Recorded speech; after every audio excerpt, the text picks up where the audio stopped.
9 o'clock.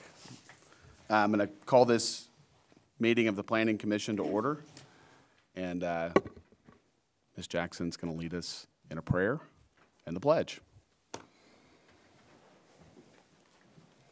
Please bow your heads. Our most Heavenly Father, thank you for the beautiful day that you have before us. Be with each member on the Planning Commission today as we vote on our leader for this next year, and also be with us as we make decisions for everything that's on our agenda. Help us to have an open mind, open heart, and do the best for our city and what we're planning and what comes forward. Be with us today in all that we do, and bless each person that's here today. Amen. I pledge allegiance to the flag of the United States of America and to the republic for which it stands, one nation under God, indivisible, with liberty and justice for all. Honor the Texas flag. I pledge allegiance to thee, Texas, one state, under God, one and indivisible.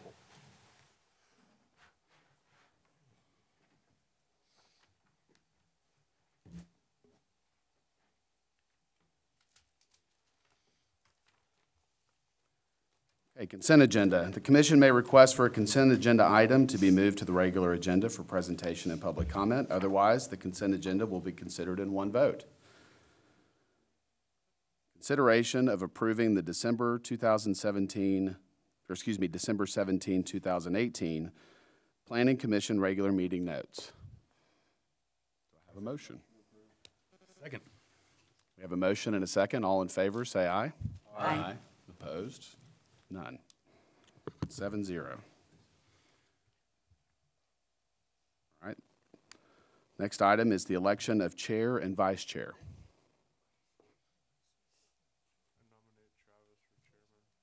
Second. Okay. We have a motion and a second for me to remain as chairman. All in favor, say aye. Aye. Aye. Opposed? 7-0. And vice chair. Nominate Joe for vice chair. Okay, we have a motion and a second to nominate Joe for vice chair. All in favor, say aye. Aye. Aye. Opposed? None. 7-0. Okay, subdivision plats. The Planning Commission has final authority for approval. Appeals may be directed to City Council. Resubmittal of Northwood Estates, Section 2A. Public hearing and consideration of a resubmittal request for approval of Northwood Estates, Section 2, and a variance from Section 10.3B of Land Development and Subdivision Ordinance to allow Spindletop Road to be constructed to the Tom Green County standard of two-course asphalt in lieu of the required city standard of hot asphalt or hot mix asphalt, being 50.966 acres located north of FM 2105 and east of Grape Creek Road. Ms. Bucher. Good morning, Commissioners. Hillary Bucher, Senior Planner. Our first case this morning is Northwood Estate, Section 2A. It is a final plat of 50 acres. It is it's on West FM 2105 and Spindletop Road, which is the road that's constructed there. It is in the ETJ, and the future land use is rural. This is a resubmittal. The plat was previously approved in 2014 and had expired, so they are coming back. The road was previously built with that approval. So the proposed final plat is unplatted tract being platted into 12 lots and a variance from the subdivision ordinance from Chapter 10.3B to allow Spindletop Road to be constructed with two-course asphalt. Staff is recommending approval. The larger lots will maintain the rural qualities of the area, and it's a continuation of the existing development surrounding that area in the county. The additional lots will accommodate for new industrial development in conformity with the intent of purpose statements, and also recording the plat will be consistent with the preliminary plat and will not change the overall development. We are also recommending approval of the variance from Chapter 10. The road was constructed in 2015 per an agreement with Tom Green County. The previously approved plat approved the road construction, so it allowed for the agreement with Tom Green County with the previously approved plat. The existing street construction does serve the area, and the street is currently sufficient and poses no safety risk. So staff is recommending approval of the final plat of Northwood Estates, Section 2A, and approval of the variance from Chapter 10.3B of the Land Subdivision Ordinance, subject to 4 conditions of approval. 1, the tax certificate. 2, illustration of the dedication of the right-of-way. 3, we have to build Spindletop Road to city standards or approve the variance. And 4 would be to provide confirmation of water service from Concho Rural Water Corporation. Does anyone have any questions? Any questions for Ms. Bucher? Okay.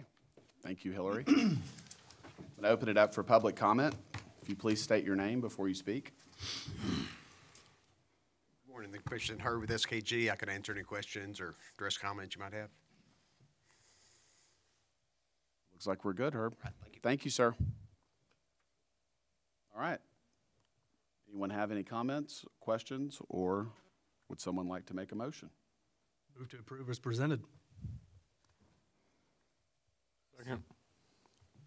Okay, we have a motion and a second to approve as presented by the city staff. All in favor, say aye. Aye. Aye.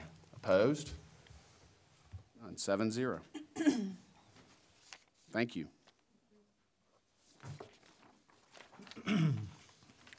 Rezonings.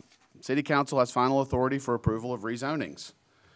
PD 19-01, First Financial Trust. Public hearing and consideration of a request for approval of a rezoning from the General Commercial Heavy Commercial Zoning District and Single Family Residential Zoning District to a Planned Development Zoning District to allow neighborhood commercial uses as well as self-service storage and a single-family detached dwelling located at 909 West Beauregard Avenue. Mr. Fisher. Excuse me, before we go any further, I have a legal question. Is it a conflict of interest if I've been giving a notice since I have property next to it?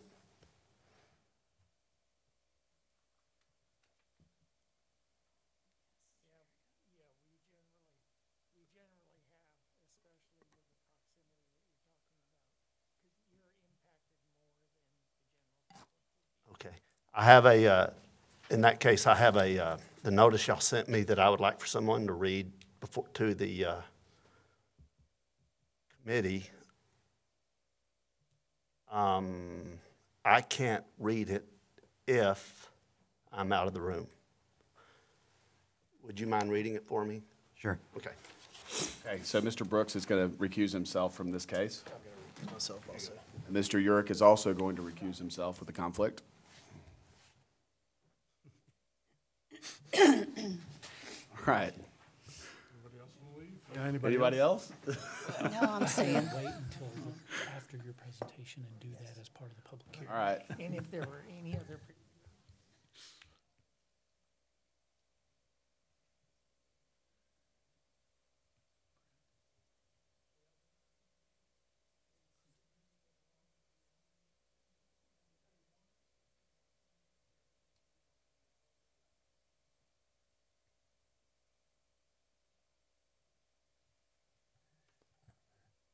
I think what we've decided is Yes. that we've gotten lots of written comments. We have. And we will accept his comments as written comments as well. Okay. We typically don't read those comments into the record. If that's your preference to have those read, we would prefer to read all 8 or 10 of them into the record, or just accept them as written comments, as is our typical practice. Yeah, I'm comfortable accepting them as written if everyone else up here is. Yes. I will Okay. pass this one back to you with the other comments now. Yeah. That's perfect. And on that note, I received a number of emails over the course of the weekend and have distributed copies to my colleagues up here and given a copy to the city staff as well. So I want you guys to be aware that that's also out there for consideration. Perfect. All right, Mr. Fisher, fire away, please. Okay. Good morning, Commissioners. This case is PD 1901, First Financial Trust. It's on 1.47 acres at the southeast corner of West Beauregard Avenue and South Park Street.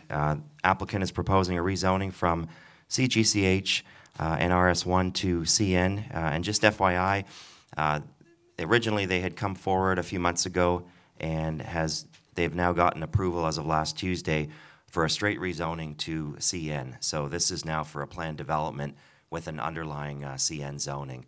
So when we get to the final recommendation, I believe I've set it up that way. So it's already CN, so this is just going now from CN to a PD with underlying CN zoning.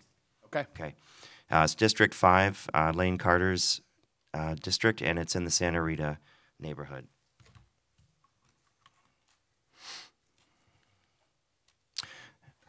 Future land use is neighborhood center, and the current zoning is now neighborhood commercial, as you see here. So this is looking west and looking east on the property, north and southeast. So you have the Civic League Park to the north. A lot of commercial development along Beauregard, but as you go further south, there's some residential homes. So this used to be an auto dealership, used auto dealership, that's now been abandoned for several years. So the applicant proposal today that you're seeing in front of you is a planned development for all of the CN uses that could be allowed in the future. They'd have to come back in with a new site plan, but right now they're proposing an indoor self-service storage facility inside this larger building here. It's 15,570 square feet, as well as an 1,834 square foot office building. I understand these are two separate businesses, so the larger building here will be for self-service storage inside the building, and this building will be for corporate headquarters for a retail tenant. They've also proposed a future single-family dwelling area here. There's no plans to actually build a home, so whether that is for an owner's leasing it or possibly for security reasons, this was just something that they wanted to have in the future if they do put in a home. So this is just essentially future development at this point. Here are the proposed elevations. So they will be using a quality limestone stone veneer along the base of the building with an ephes stucco above that and a metal roof. So you can see the colors and the designs there. The applicant is here too, and I believe she's got more information. Staff is recommending approval for the following reasons. We believe that it's compatible with the plans and policies of the city's comprehensive plan. The neighborhood center designation calls to remove the CGCH zoning in the future. Of course, that's just been recently done anyway. It also talks about a transition area, and this would meet those policies. You've got heavier commercial, auto repair, those sorts of uses already allowed to the north and west, and then you have a park and the river with single-family homes to the south. So we believe this is essentially keeping it self-service storage units and offices tend to be lower traffic generators, less pollutants. If it was stayed CGCH, there could be something a lot more intense going in there. We believe it's compatible with the surrounding area for the same reasons. The applicant is proposing quality materials consistent with the surrounding area. I think if they'd come in with a self-service storage, other types of products where they just have, metal-clad buildings and there's like 50 of them all kind of stacked in a row, we may have had a different opinion. But because this essentially looks like a retail office building from the outside, cars will drive up, open the doors, and go inside. It's a bit different than a typical self-storage facility. Believe that the new quality building will replace the vacant used auto dealerships that's been sitting vacant for several years. So that's the change conditions. There's no anticipated effects on the natural environment. There is a very steep grade and a drop-off at the southeast with a floodplain right down towards the river, but the applicant's locating the building on the north portion, which is already paved and graded.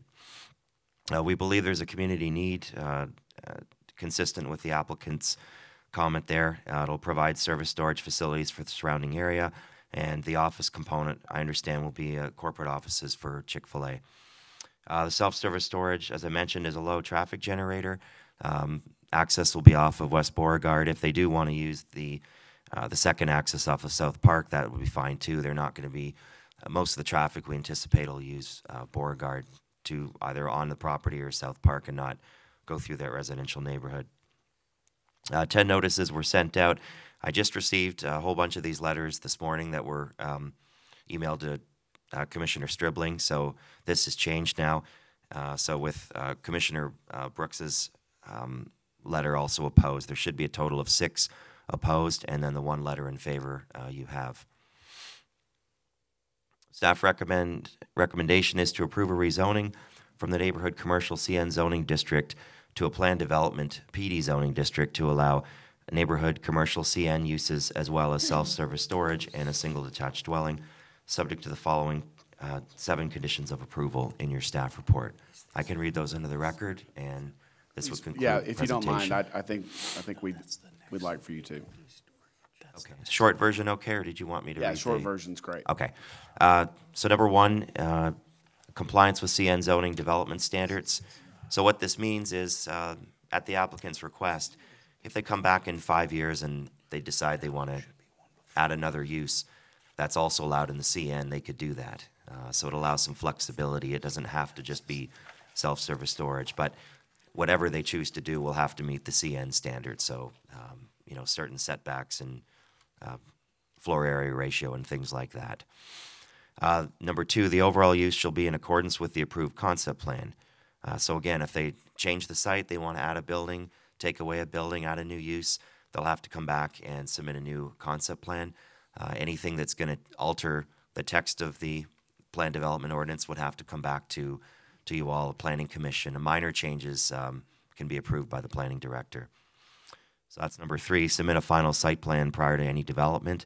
So basically their site plan when they go to pull permits has to be consistent with the master concept plan that you all saw today.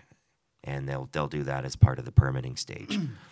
4, we put this condition in. We were concerned, as well as some of the residents were, no individual outdoor storage units, so all of the storage, it basically needs to look like an office building from the outside. We believe that it does. We're not in support if they start to stack buildings outside. 5, the controlled gate access is currently a remote control. They will have to provide at least 1 Knox box, as per the fire marshal's office comment. All lighting shall be shielded and downward admitting, especially given it's close to a residential property to the south. And finally, the current billboard sign, we had checked with permits. It was never permitted, so we believe it's a non-conforming sign. And they do have a lease, so we just said that it shall be removed at the end of its lease. Those are our 7 comments. Anyone have questions for Mr. Fisher? Okay. The only question I've got, we're talking about a PD, and it has CN zoning. So what is proposed for this development that does not comply with CN? Nothing right now. So the self-service storage units comply, and the Chick-fil-A offices comply. I think what they wanted to do is have the highest and best use, so if the storage units and the offices ever went away, they could come back in and, say, put up a restaurant or put up another retail or clothing store. They'd have the flexibility to do that. The reason we CN put... zoning would allow that, though. Correct. Jeff, it's a conditional use for the self-storage, is that correct? Correct, In right now. CN. So it's not allowed by right. Oh, I see. Yes. In order to get the self-storage, they would have to come to you all for a conditional use approval, or in this case, they've decided to go the PD route Okay. instead. Currently, it's heavy general commercial. I think we approved a rezone at CN. It still says in our notes that approval is of a it- rezoning. Yeah, and that's what Jeff mentioned at the very beginning, is that when this application came in, it was still zone CGCH. It was only last Tuesday that council finally approved the rezoning to CN, so As we sit now here, it is already CN. It is CN. Right. It's not CGCH. Correct. Okay. And that's correct. If you just came in with a general CN today and didn't do a PD, that's right. The self-service storage and the single-family dwelling would need a conditional use. Okay, so that was my other question. The single-family dwelling is also a conditional use under CN. Correct. Okay, all right. But with a planned development, it is a part of that development, the way it's being planned out, so it is acceptable as CN. That's right. And Absolutely. the plan development avoids them having to get a conditional use. Okay. Anyone else have questions for Mr. Fisher? Just a quick one. What is, obviously the signage that's up there right now from when it was that car dealership is still there, whether the face is on, I don't know. What is the particular plan right now for signage? So for signage, typically we don't include any signage as part of the PD. There just happened to be an existing, here's location here. There happened to be an existing billboard sign, which if they were to come in today with a brand new billboard sign, we wouldn't generally be in support of that for two reasons. One, the underlying zoning, it's not in a corridor that would, or in a zoning category that would support a billboard sign. And two, it's along West Beauregard. So the compromise was basically at the end of their current lease, they would have to remove the sign. Okay.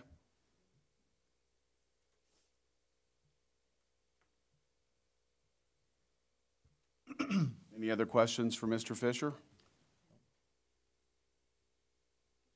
Okay, I'm gonna open this up for public comment. I'm gonna put some conditions on it though, because I think we have a lot of folks here that are gonna speak. I'd like for the representatives of the ownership for this project to come speak first and present the material that they have for this case. And then after that's done, we'll come back to the open public comment section, if that's all right with you guys. Yeah, makes sense. And do you all have a preference on whether or not to use a time limit, and if so, how long to give each speaker? I think I'd like to get through the presentation from the ownership first, and then maybe tackle that right after, if that's okay. Okay, thank you, Jeff.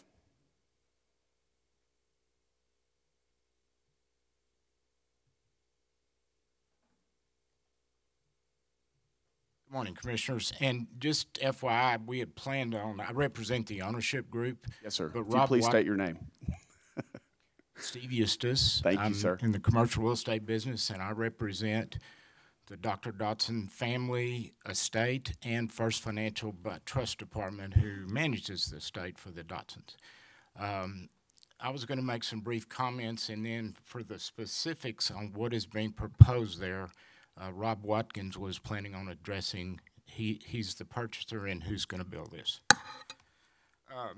So, you know, anytime I list a property, you always want to try to find the right buyer for the highest and best use of the property.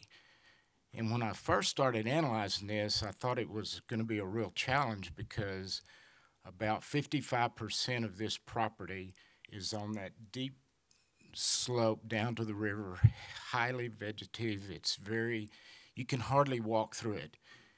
And they do have problems with people congregating down there, sleeping down there. You can see a couple of 3 camps. So my challenge was, I thought there's going to be several uses for the usable land up at top, but a typical office building or something like that, they're not going to want to properly take care of the bottom.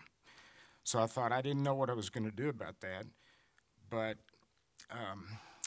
the perfect user for this turned out to be the next door neighbor, because he's kind of been trying to do something about the vagrants that hang out down there, but he owns a home right contiguous to this property. In fact, this property came out of that was the original Dotson estate that Rob Watkins lives in. So it's kind of being merged back together. So I think the right buyer is the next door neighbor. So what's the right use? Well, as has been stated, it's currently CN, which allows for daycare, vehicle servicing. So technically, we could use the existing building right now for vehicle servicing. Offices, retail sales, small animal veterinary clinics, restaurants, entertainment businesses, repair-oriented businesses, personal service-oriented business, and I'm assuming, correct me if I'm wrong, John, now under the new zoning, food trucks would be allowed there. Well, the food truck ordinance has been tabled at city council, so currently that would not, well, yes, It's you're commercial, right. yes. Under the current zoning, yes, food trucks would be And under allowed the there. proposed zoning. And under the proposed both. So You're food right. trucks could go there. And there's a lot of food trucks looking for places. We don't think that's a good use, and nobody wants to see that happen. So the right use in my opinion, is this self-storage facility that is a climate-controlled, totally inside the building. And you've seen, if you could put that graphic of what they're building back up, I'd appreciate it. So, as was stated, self-storage is probably the least traffic-generating activity there is.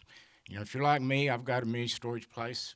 I've had it for years. I probably go there 3 times a year. You drive by most any storage facility, there's no cars there.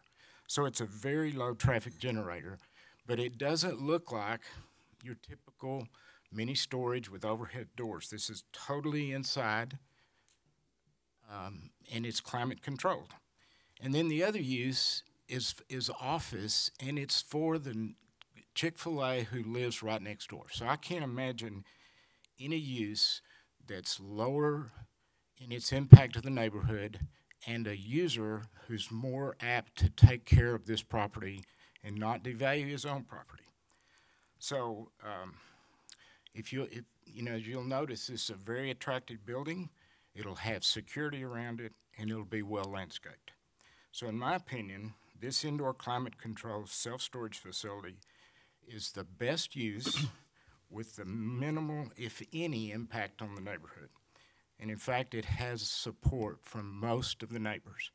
And Rob has, and I'll pass these out, you can reference when Bob talks, but we have a list of signatures of people that do support this project. Thank you.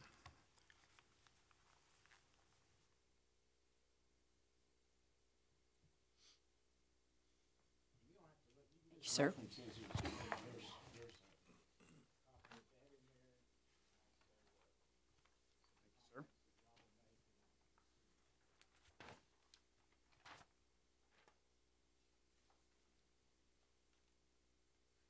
Does anyone have any questions of me? And Travis, if I may ask, are we going to get a chance to see what comments were made in those letters that we didn't get to see?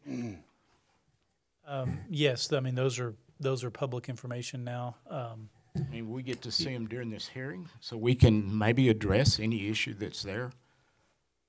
We could tackle that if you'd like. We could go through and read them.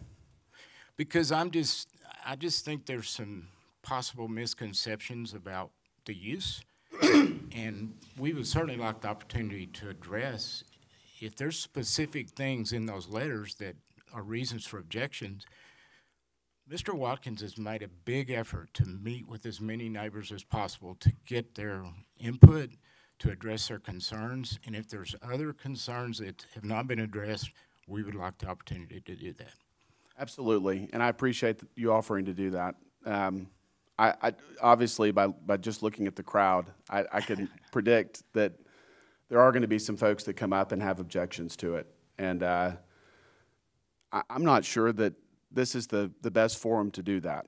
I know from speaking with Lane Carter earlier over the weekend that there was a discussion that Mr. Watkins was going to have a meeting with the neighborhood and discuss his project and address concerns and questions that they had, and that meeting did not take place.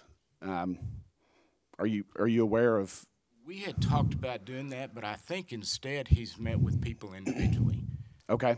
So I'll let him address that, though. I have a question for Steve, if he, really fast. Yes. So they're just for the record too, so there's 18 signatures in support on his letter that he's provided.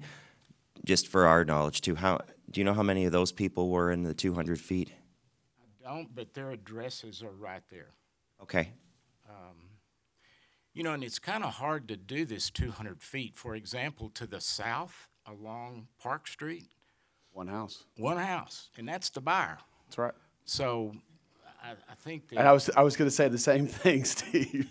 And I think a lot of the folks that are in the crowd are probably not within that 200 foot. That's right. But they're impacted. They feel they're impacted. Their opinion is valuable. Right. And so. And I'm sure that Rob focused his efforts on his immediate neighbors that were probably the most impacted. And I haven't had a chance to review this list of names, but obviously he didn't make it to everybody if we've got this many people in the crowd, which is why I was thinking that it might make sense to to try to have a meeting with the neighborhood and invite everybody over to the meeting to discuss their thoughts and opinions before we move forward with this.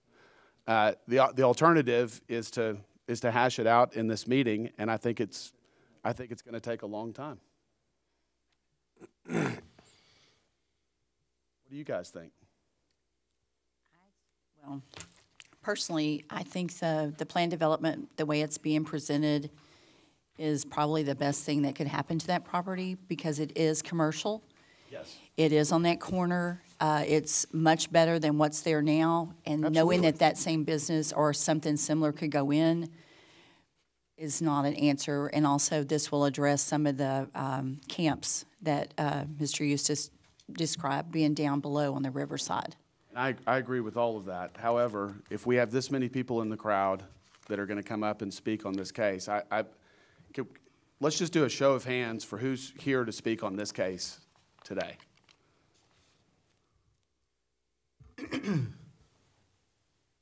We've got at least 8 or 10 folks here.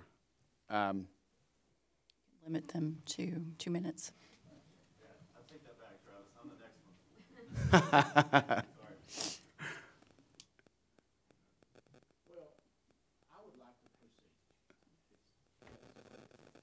You can.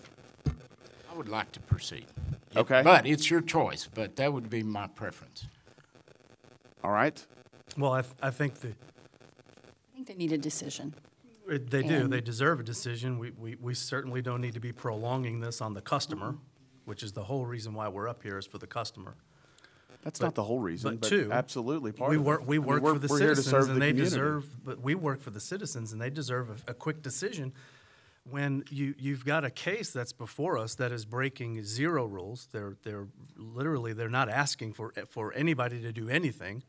They're following all of the rules. Yes. And of course, we're going to have folks that are going to say, not in my backyard. Obviously, that happens on every case. But the fact of the matter is, the owner of this property and the developer of this property is following every rule that the city has in place, every single one of them. And he deserves a decision, yay or nay, so he knows how he's moving on and when he's moving on. Okay.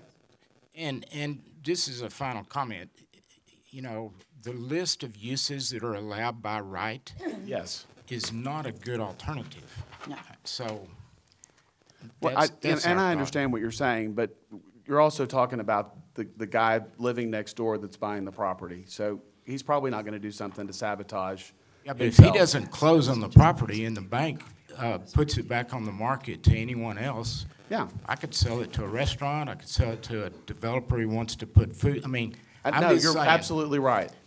You're absolutely right. I remember when that car dealership was open, and I don't remember anybody complaining here about the car dealership. And to best of my knowledge, and all due respect, if anybody who owned that property or currently owns that property is in the No audience, they offense. weren't selling Teslas on that lot, right? I mean, No offense So taken. there weren't very many complaints then. So It's been an this is a auto- beautiful property. Yeah, it's been an auto facility since the 50s or 60s. For a long time, as long as I can remember. And most of that building that you don't see is repair garages that you enter around the back. So, anyway, thank you Okay. very much.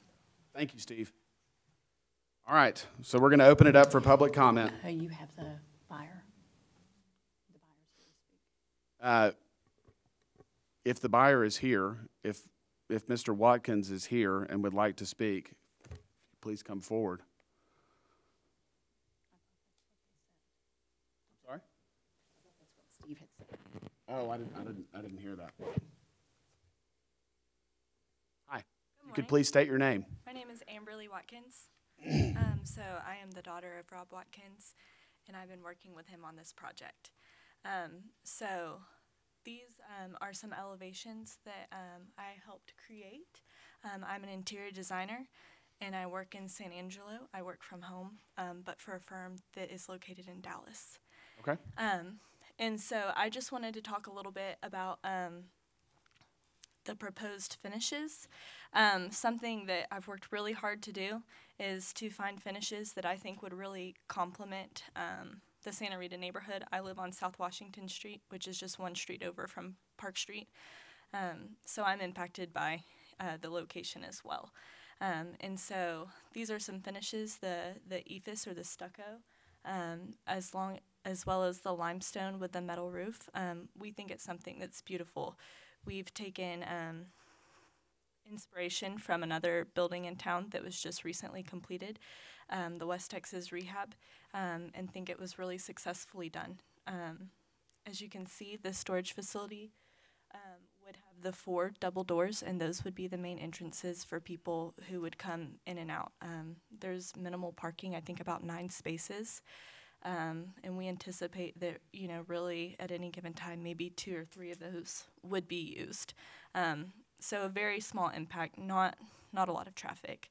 And then I've talked to a lot of the neighbors, went around as well, and 100% of the people that I've talked to about this, which, we haven't been able to speak to everyone, they either had no opposition or they said they themselves, don't have a lot of storage in Santa Rita because the homes are older and people have done renovations and additions. And so, that has taken up possibly their storage space, their garages, by adding more usable space to take it from a 2-bedroom to a 3-bedroom or, something larger or something that they need. And so they are, they're looking forward to having a place nearby that they can, safely store their items. So if you have any questions. No, thank you. Thank you. Thank you for coming up. Okay, so we're going to open it up for public comment. I'm coming up. Oh, okay. I just wanted to, my wife's not going to stay up here. She doesn't like public speaking. But anyway, I just want to introduce the both of us. Yes, sir. Lauren Watkins, Rob Watkins. And, some of those of you that are here to object, I'd be more than happy to answer any objections. As I stated, my name's Rob Watkins. We bought the property next door 4.5 years ago. I grew up in Midland, and my wife's from Arkansas. We opened 2 Chick-fil-A's there. Took over Billy's business here that he had so proudly built over 34 years, and we're honored to be in San Angelo and plan to be here a long time. David Bird's here. I've worked with him closely. He represents First Financial, and he knows, and a lot of the people in the room here know just what a challenge that lot has been next door. And so our primary motivating factor here is not just for us, but for the neighborhood and the community. Maybe we should have had a meeting at River Terrace, but when we didn't have a lot of objections coming back within the 10 letters that Jeff, Hillary, and John sent out, we felt like we were good. I know one person has really spearheaded some of the opposition, and but I didn't really know that it extended much past that.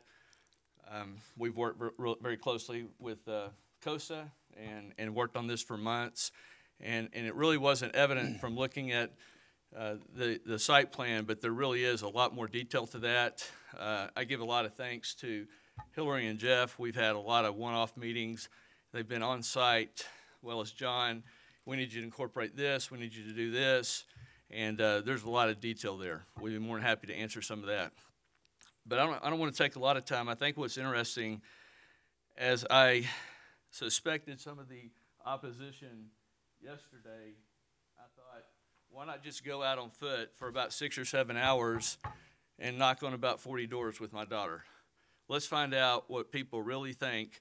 We started right there from the property and expanded out. We expanded out several blocks on both sides of Beauregard, on the south and the north side. We knocked probably 40 doors. We met with people in large homes, small homes. We met with business owners. We met with mostly residential owners, and we had the plans that you saw up there. I think what's interesting is for people who don't have a preconceived idea about a lot of what we're dealing with today, they think it's a great idea. They're generally in support for a number of reasons. And I'm going to quote one guy. I think it really summed it up, if you don't mind. And all the addresses, names, signatures, and addresses are listed. I think the furthest away would probably be 4 or 5 blocks. But late yesterday afternoon, I knocked on the door of Greg Belcher. He's the owner of GC Distributors. I introduced myself, and I told him, you know, this basically is for the Chick-fil-A corporate offices and a self-storage. And he said, you've got a problem. I don't like chicken. I'm a beef eater. And I don't like storage units. I think people need to get rid of their junk. I think, man, I've got a no coming on this deal. And I said, okay, no problem. I said, let me just show you the plans. And I did. It takes just a few minutes, as you saw. And I showed him the plans, and he said, I'm going to support this for 2 reasons. And the 2 reasons are this. I believe in free enterprise, and I like what you guys have put together, okay? And he signed the form. And I'm going to kind of close with this. You've got a packet there. I listed the objections that I heard most often yesterday, as well as the pros, okay? And then also at the back, I listed all the businesses that are up and down both sides of Beauregard, and it's a very diverse group of businesses. And so I feel like this proposal fits very well with what's already there, and actually in many cases is an enhancement. So I'm asking for your support. I give you my word that my daughter and I working on this together are going to do a quality job, and we're more than happy to try to answer any objections. Thank you. Thank you, Rob. Thank you.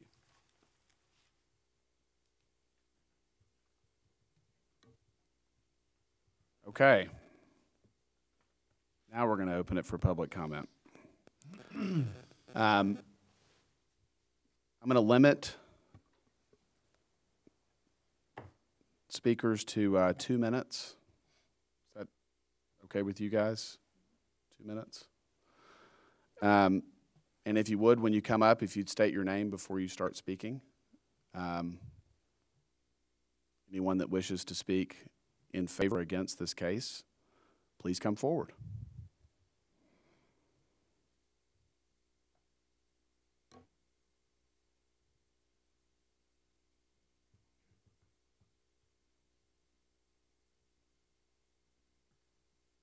Ron Champion. I live at 305 South Park. Mr. Chairman, honorable members of the commission, thank you very much for having this hearing today. I'm hearing what you're talking about, what the council did last week, what apparently can take place. I submitted a letter yesterday because while I'd heard about the proposal from our neighbor to develop a corporate office there at the corner, which I thought was a great idea, I did not hear until yesterday of the intentions of putting in a very large storage unit to be open to the general public. I do not believe, and let me say this, you never want to pit a neighbor against a neighbor. While I don't know the neighbor who is proposing this, Mr. Watkins, personally, I understand they're great people. And I certainly don't want to have any hard feelings develop because I'm coming up today to speak in opposition. But I do not believe that the city, of all the money they put into developing the river, is well served by having a storage unit developed on this property. I'm all in favor of the office, but not the storage units. Thank you very much. Thank you, sir.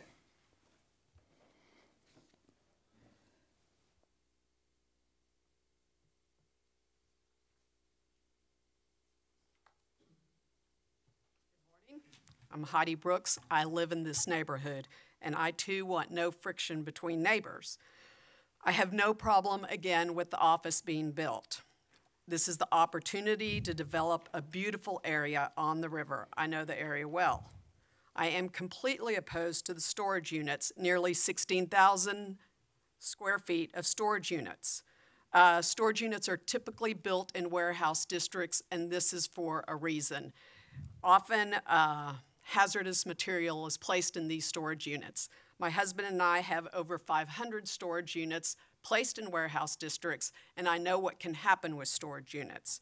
There is no complete control of the fire hazards that have to do with storage units.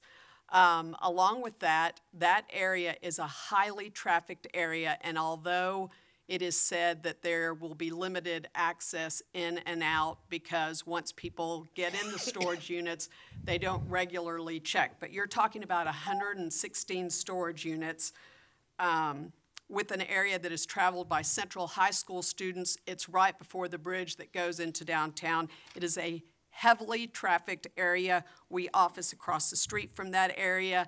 There's been a wreck in our building. There are wrecks constantly in that area.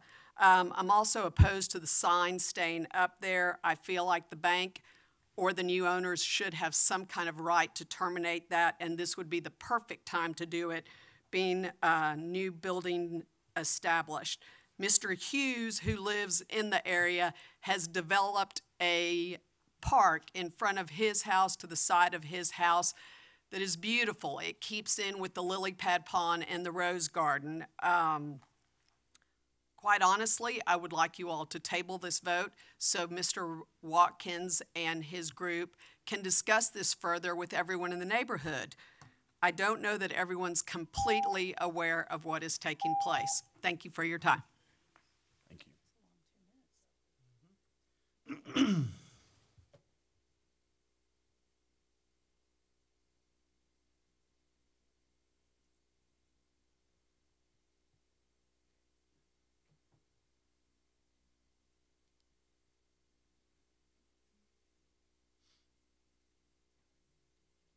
Morning. My name is Anna Rinaldo. I'm the HR director for Act as One Inc.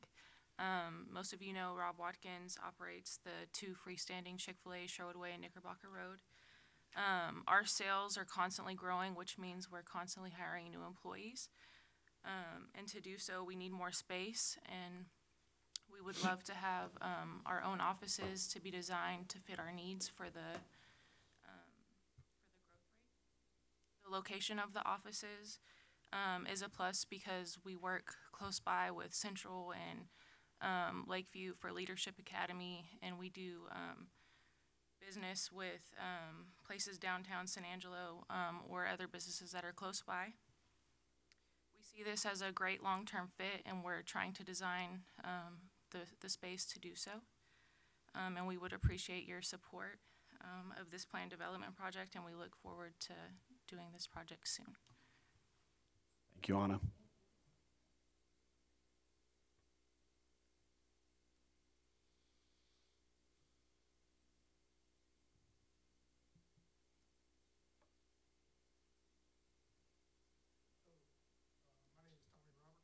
General Manager, Vice President from our outdoor advertising in San Angelo. I'm actually here to speak on the next case. However, since the billboard is tied to this case, I'll speak on it as well. So just to, I guess, talking about the condition to compel landowners to not renew leases, I'm not in favor of that. If the city gets into that business, I think I would have some argument with staff that this is a non-conforming billboard. However, it is grandfathered, and I think that my biggest problem is, and I've had some discussions with John, that staff would like to see this billboard go away, and also tie this billboard into my next proposal that I'll be speaking about. So I am in favor of removing this billboard if that helps the community. We're completely in favor of putting billboards in appropriate areas. And so I am in favor of you guys developing this area, voting to approve this.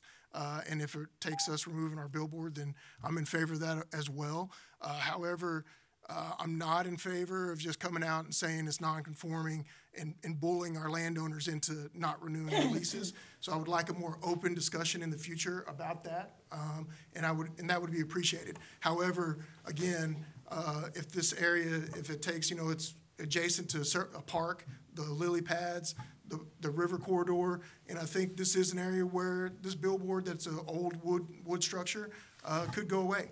And so I appreciate taking my comment. Thank you. Thank you, Tommy.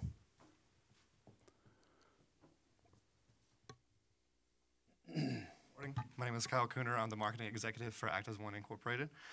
Just kind of reiterate what Anna was saying. We have grown over the years from being 1 location to 2 locations, which increases marketing exponentially. Also with the possibility of having more locations coming in the future, depending on what Chick-fil-A corporate decides to do. It allows us to grow as a business and especially in marketing as we progress by getting our new offices. So that way we can design them ourselves, get exactly what we need. The storage units also help us because we have so much off-site storage, other places that we can centrally locate. It's also located right near both high schools, which we do partner with throughout the year. We have a program called Leader Academy where we basically develop 30 seniors per school to kind of get them ready for when they graduate. And as soon as we are able to expand our square footage, we can grow as the business grows. Thank you. Thank you, Kyle.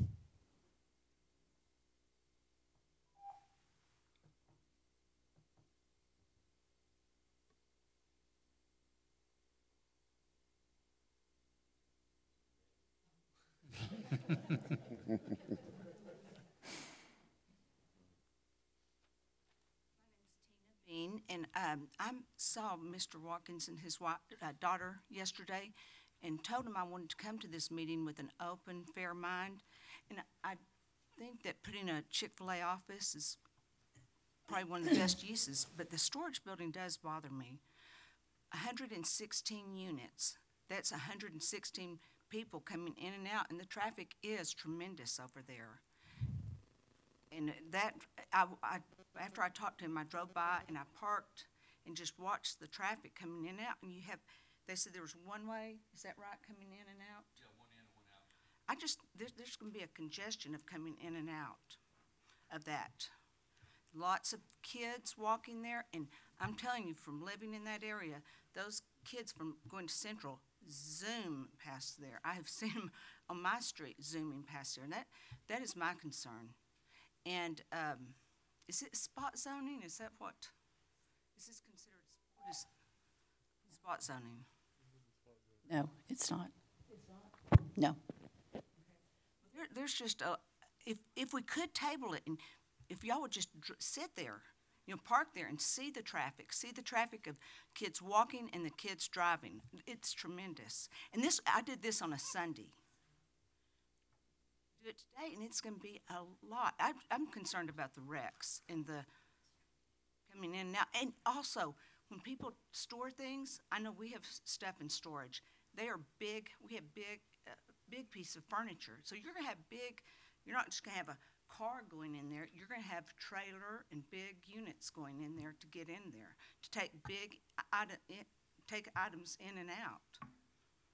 So I hope y'all consider tabling this and just yourself sit over there and see how much traffic goes through. Thank you. Thank you, Tina. Commissioner, if you don't mind, I'd like to handle some of these objections because I think there's 3 or 4 that Tina brought up some valid points. So if you remember back to when you saw the site plan, Rob, excuse me, if you could speak in the mic because this is televised, so make sure the people at home can hear. If you'll pull back up the 9 parking spots, and that was, Jeff and Hillary and their team that put that together. The reality is, and my stepdad has 5 of these self-storage units back in Bibb County, Macon, Georgia. The average person that gets a unit doesn't come in more than a couple of times a year. So once 116 units are full, the reason we don't need many parking spaces is because you won't have a lot of traffic. It's one of the lowest impact type of businesses that you could put there. Think about a fast food restaurant or a car wash or any number of other businesses. Also, you may not be able to tell, but that is gated all the way around. That's a lot of additional cost. The gates will be open from 8:35. They'll be locked after that. So you're not going to have a lot of cars just coming in and out that are not supposed to be there. Also, you can't see all the detail on the storage units, but they're going to be redesigned somewhat on the interior so that they're smaller units.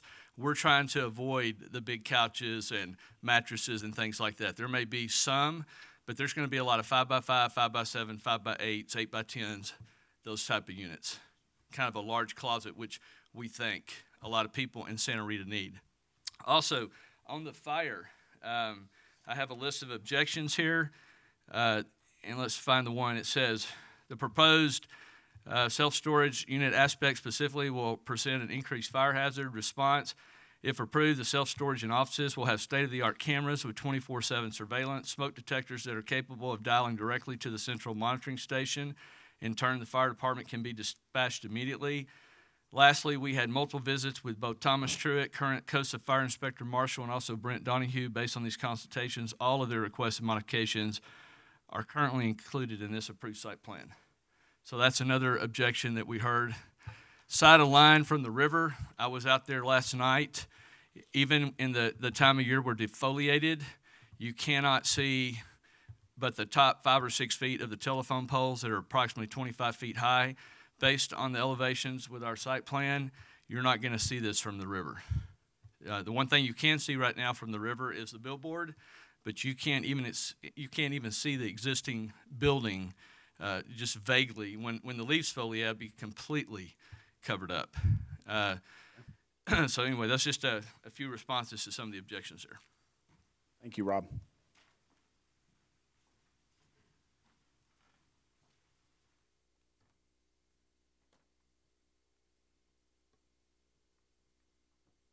Anyone else wish to speak on this case? If you please come forward.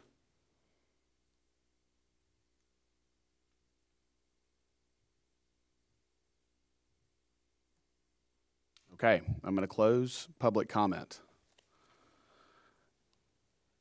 The question about the zoning, can you tell me where self-storage units are allowed by right in zoning as opposed to conditional use? This is not a conditional use, this is a planned development. We have a copy here, so it's the by right in the CG, CH, CBD, OW, ML, MH, and CGCH. The CN requires the conditional use. Okay. So basically everything general commercial and more intensive. Right. Just to clarify for some of the residents and neighbors in the area, that the conditional use, if they had gone that route, is looked at on a case-by-case basis, no Right. different than the PD. I was going to say, this is, and that's why I said it like that.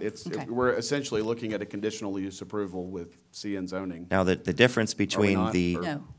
the difference between a conditional use and a PD, the PD is essentially a zone change, so the criteria is even more strict. They would have to meet 7 criteria instead of 6, Okay. and we're looking at, essentially out of all those, the most important is compatibility with the neighborhood, and also the extra step of conformity with the comprehensive plan. And so again, I think if they had have all the storage units kind of outside like that, there would be we believe there'd be a lack of consistency with the area. But I think given that the parameters and some of the things that they've done on the site, that led us into recommending approval.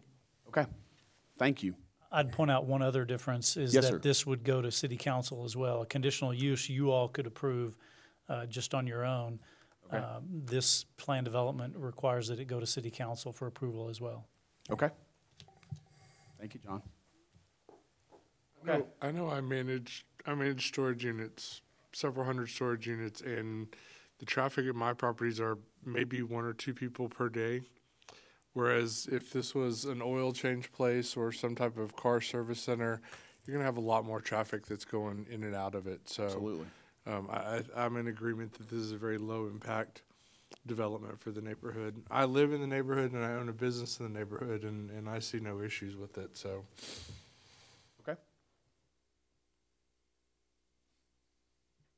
I'd like to make a motion to approve this as staff has presented.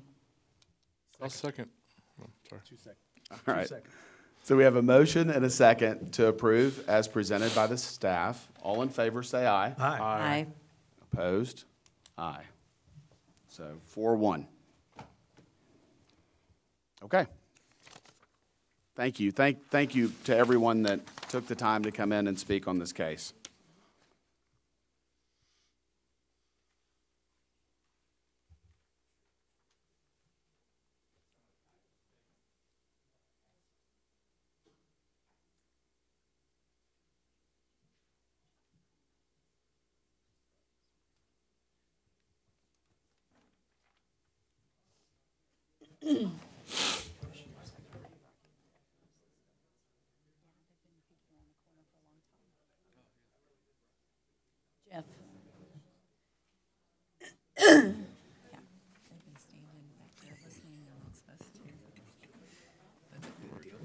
Pardon?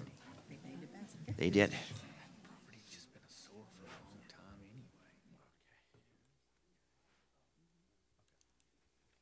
Okay. All right, we got everyone back. So next case is PD 19-02, K. Moore.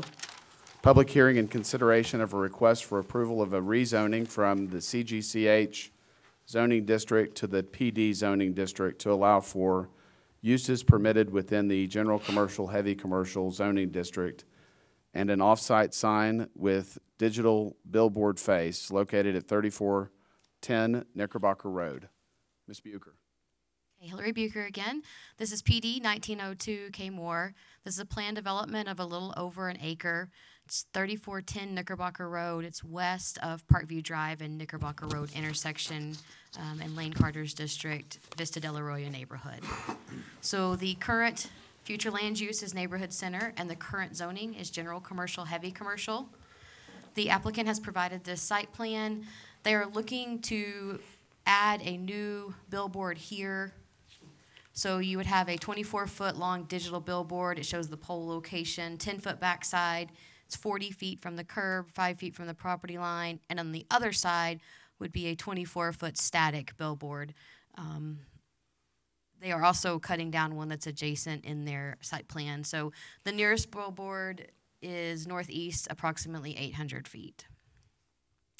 These are some current photos of the location. You can see the existing billboard behind the existing Sonic sign that they are proposing in their site plan to remove. So again, looking north at the property from across the street and then to the rear of the subject property. Staff is recommending denial, and we'll go through the reasoning here. CGCH is not consistent with the current future land use of neighborhood center. The off-site sign with the digital billboard face is not currently allowed in the zoning ordinance on this property.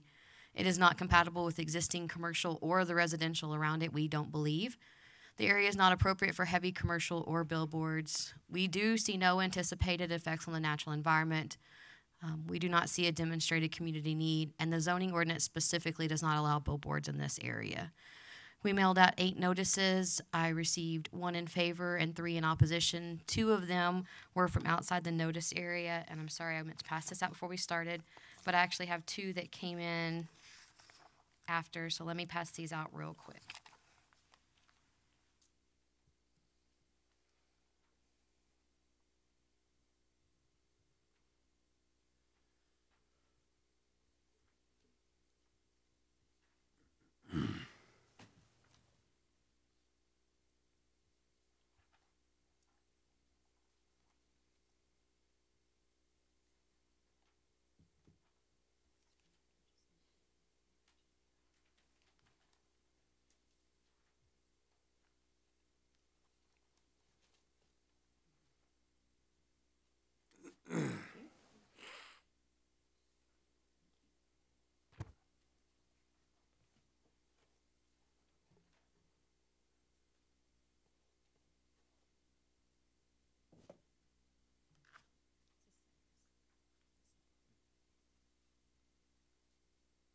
I believe Commissioner Stribling also passed out one that he had received from this case. It's the same person as one of these. Oh, okay. So staff is recommending denial of the rezoning from the general commercial, heavy commercial zoning district to the planned development zoning district to allow for permitted uses within the general commercial, heavy commercial zoning district and the addition of the off-site sign with the digital billboard face.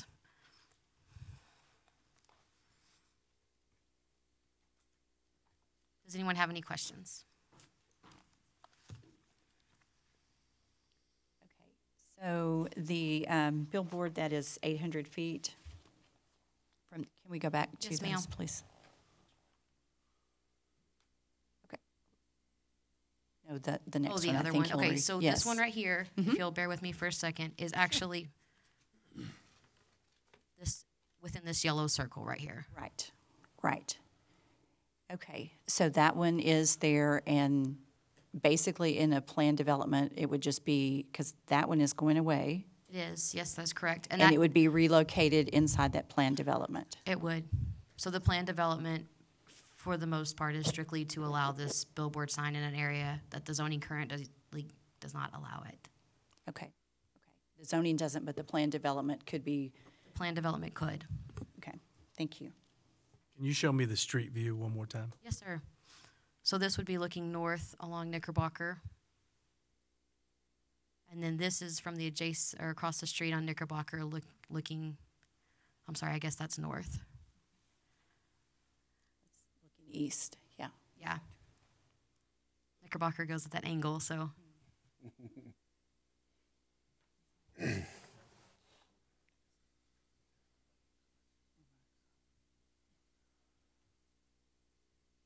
Is the billboard in that picture, is it a condition of the rezone for that billboard to come down, or is that No, sir, that's separate? what they are, that is separate. That is what they're showing in their site plan. It is not a condition of this PD. Okay. Now, it would be required to come down simply because the new one would be too close to that one for us to issue a permit. Okay. So unless that one came down, we couldn't issue a permit for the proposed new one. Okay. Thank you, John. Anyone else have questions for Ms. Bucher? The new sign is larger than that one?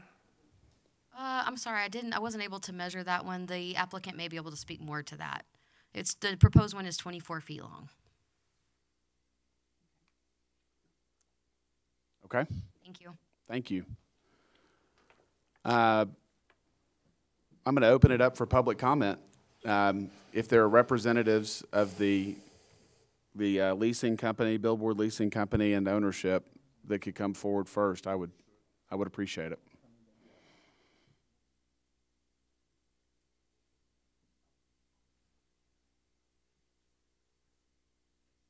Okay.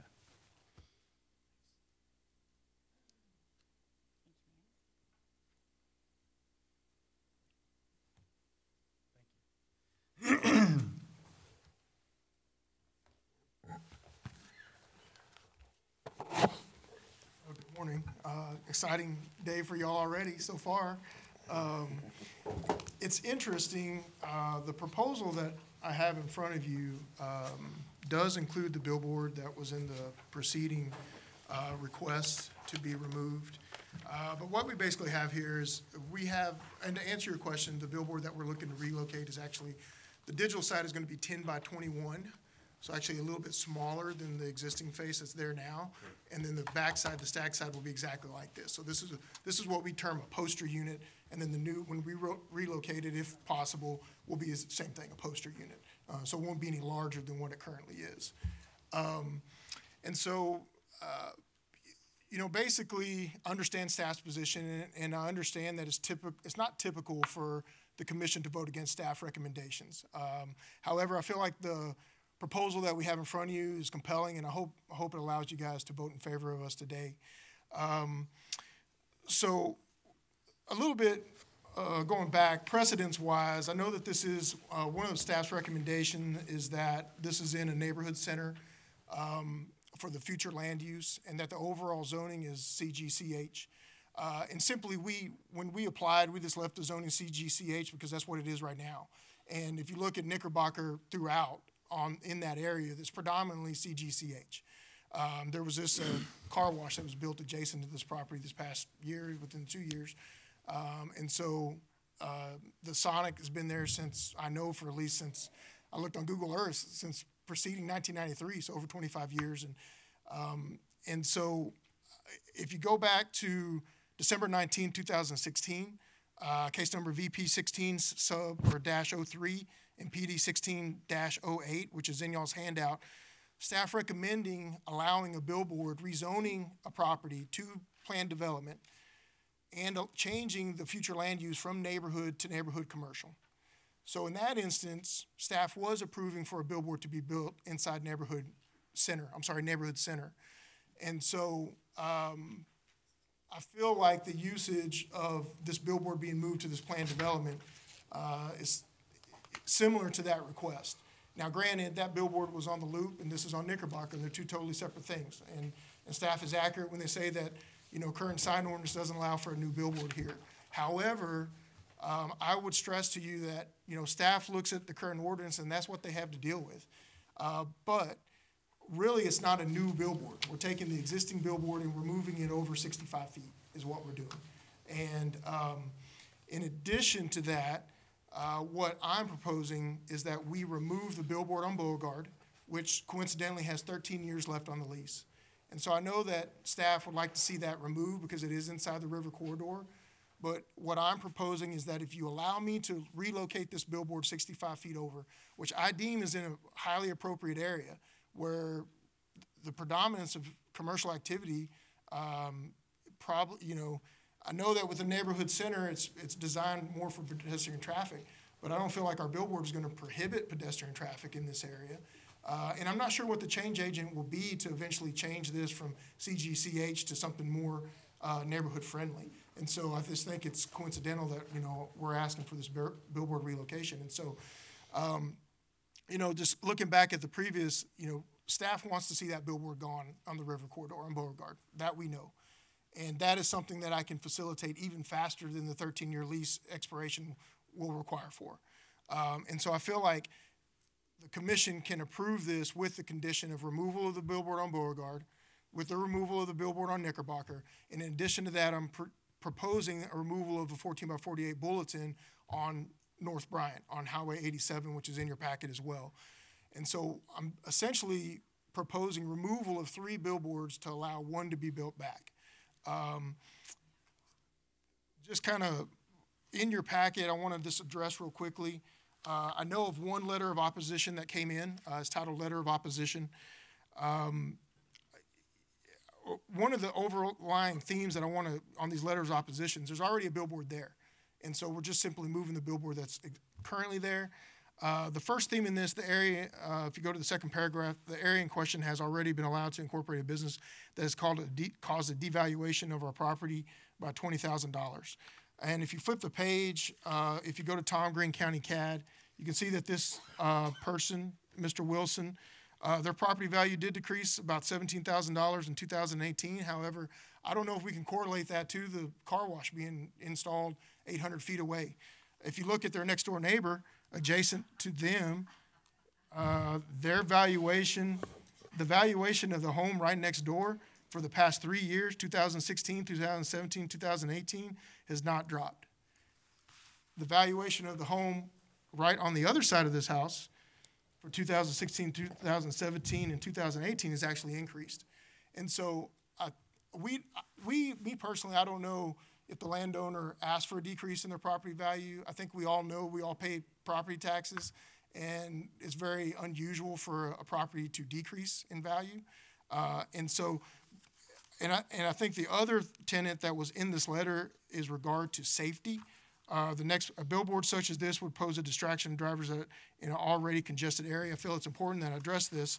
On the back page of that packet is a letter from the Federal Highway Administration to another concerned citizen in Georgia that was opposing a digital billboard. And if you look at page 6, I've highlighted it. This is directly from the Federal Highway Administration. It says, on December 30th, 2013, Federal Highway Administration released its final report, and that included the following findings. The presence of digital billboards do not appear to be related to any decrease in looking toward the road ahead, which is consistent with early industry-sponsored field research studies done by the Virginia Technical Transportation Institute. The longest fixation to a digital billboard was 1.34 seconds, and to a standard billboard, it was 1.28 seconds, both of which are well below the acceptable standard. And so this is straight from the government, that digital billboards do not create any distraction. This letter is just a lot of personal bias that's subjective. And so although, you know, change is scary. And I think when somebody sees that a new billboard is being placed in this area, I think the first knee-jerk reaction is to say, hey, we don't want to see a billboard. It's going to lower my property value, which, however, this person is 800 feet away. So it's well over the 200-foot radius of notification. And then in the city sign ordinance, our setbacks from residential is only 100 feet. So this house being 800 feet is 8 times further away than what our setback is for billboard advertising. So also to consider, like I said, going back, I know the heavy commercial is something that's a theme within the staff report. Again, you know, the existing businesses that are there, the Sonic and the car wash, I mean, if this was a lot that was undeveloped, I would more understand the concern. However, it seems that in the past two cases, the one from 2016 where a billboard was allowed, and just in the preceding case of the planned development there, the overwhelming theme is, hey, we want these properties to be developed so they look better and they start paying more taxes, correct? So I feel like if I was coming to you guys and saying, hey, Sonic wants to build a billboard on an empty lot, but it's going to include, they want to build a billboard with their development, I understand it would probably go along a little bit easier, but still, the Sonic is there. We don't see it going away. It's hard to say what will happen in 50 years in the future, but I think it's hard to envision the future without that being a Sonic at the current location.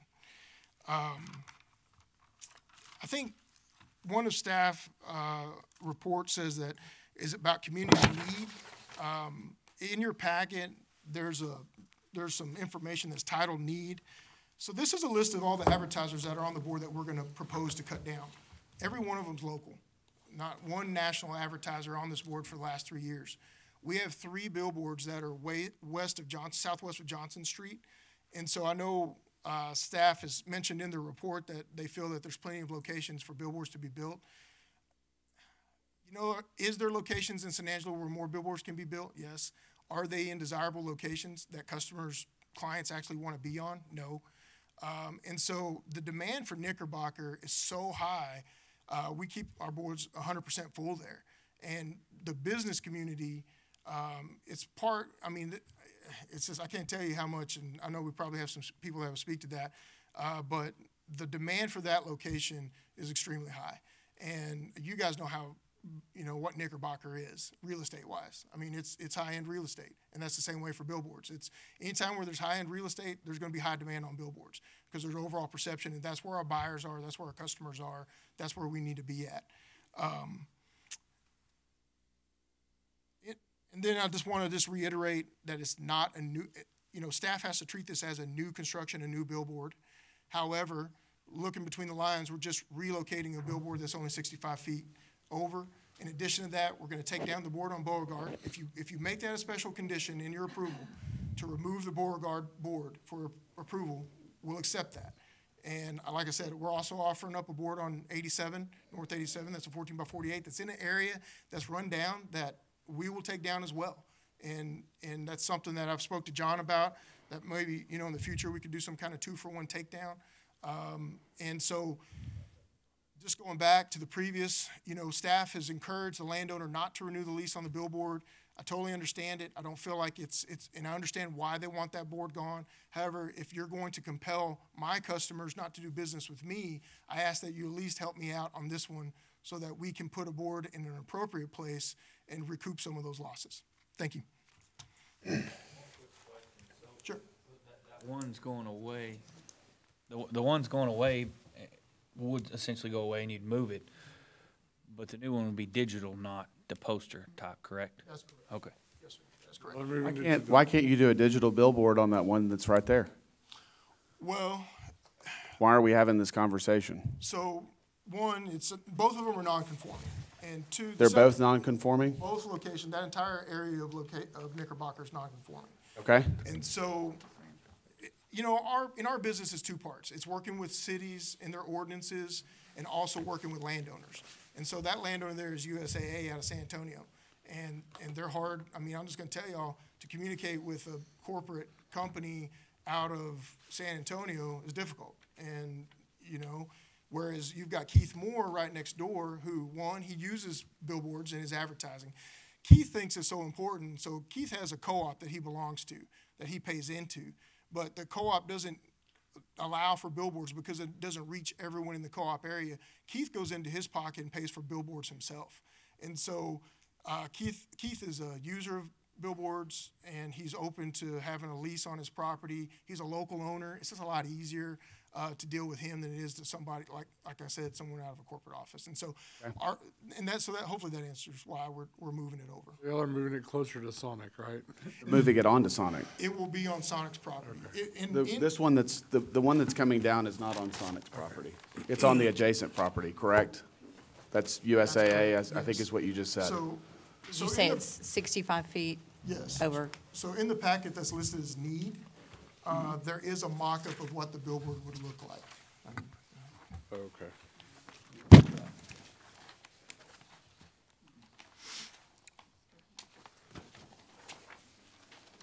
one that says neat?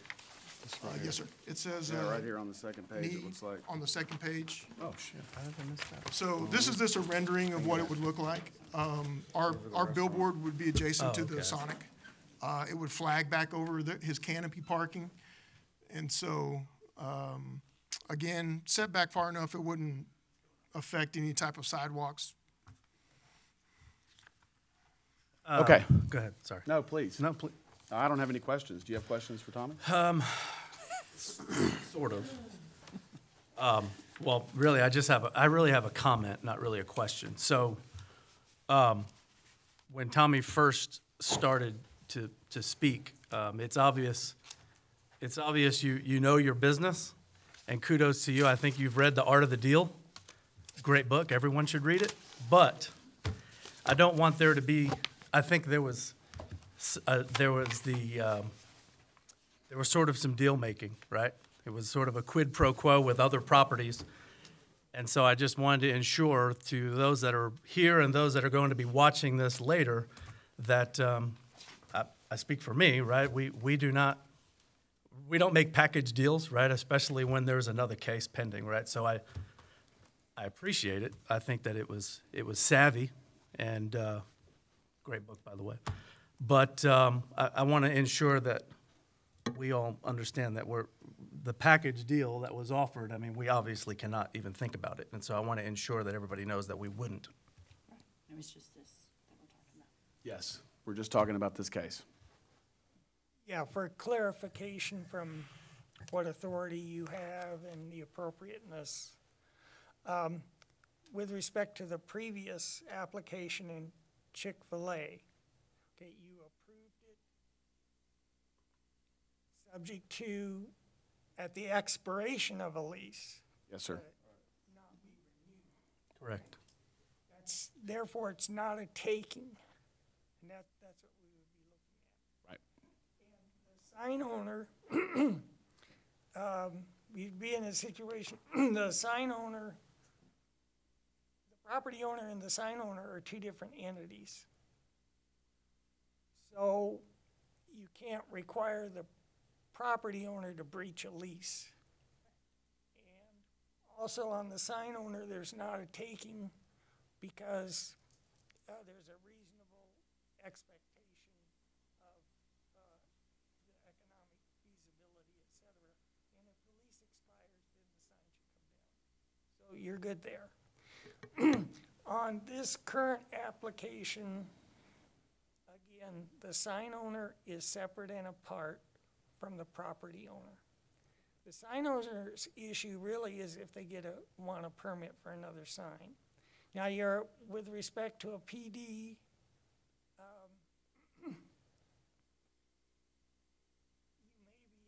don't know right now. You may be in the same situation of if there's a lease, for that sign or not. The other signs, are different property owners that aren't before you. And again, if Lamar came in with a permit issue, then, that could be dealt with as a permit issue. But you're correct, you can't consider, there's goodwill there, and you can have your expectations, but that's not part of what you would be deciding for this application. Can I ask one question? So I feel like just dealing with commissioners and P&Z all the time, special considerations are always attached to approvals or denials that I've been associated with. Just in the preceded case, there was a special consideration for us to take down a billboard. And so I don't understand why the special consideration can't be the same thing for us to remove a billboard. And so I think there are parallels there. I don't think I've never read that book, but I think to me, if in one case we're compelling a landowner to remove a billboard as a special consideration, I do have the power to cancel a lease, and I can do that. Yes, Tommy, but the landowner has the right, if they have a billboard on their property, to maybe give it to someone else. And it would be dragging me into a conflict of interest. There you go. I think the main difference is that on the previous case, that was a billboard on the subject property that was subject to the request. In this case, we would be trying to place a condition on another property outside of this particular request. So, as Dan said, you could take Lamar at their word that they're going to take those two billboards down. That's up to you to consider the weight of that. However, you cannot make it a specific condition of the PD. Absolutely. Fair enough. I understand. Fair enough. And I think the movement of this on its own has merit. I mean, it's not a new billboard. We're just relocating one over. And to me, like I said, I think it does demonstrate a lot of business community need. And as John said, to take me on my word of the removal of the other two, even though you can't consider it, but John and I have worked together in Abilene on removal of billboards before, and I've always kept my word. So, again, I would like to encourage you to approve this request and to allow us to relocate our billboard under plant and development. And do you have any other questions? Thanks. Okay. Thank you, guys. Tommy. Appreciate it. All right, we're going to open it up for public comment. Hi, I'm Lynn Deering, owner of Window Depot and Century Builders. I'm not near this place, but I am an advertiser on the board. I, of course, like he mentioned, to have lots of visibility for my ads. And I got lots and lots of comments about my ads that have been on this board. So it does have very high visibility. And as an advertiser, that is, Knickerbocker is the place to be. So okay. I encourage approval. Thank you.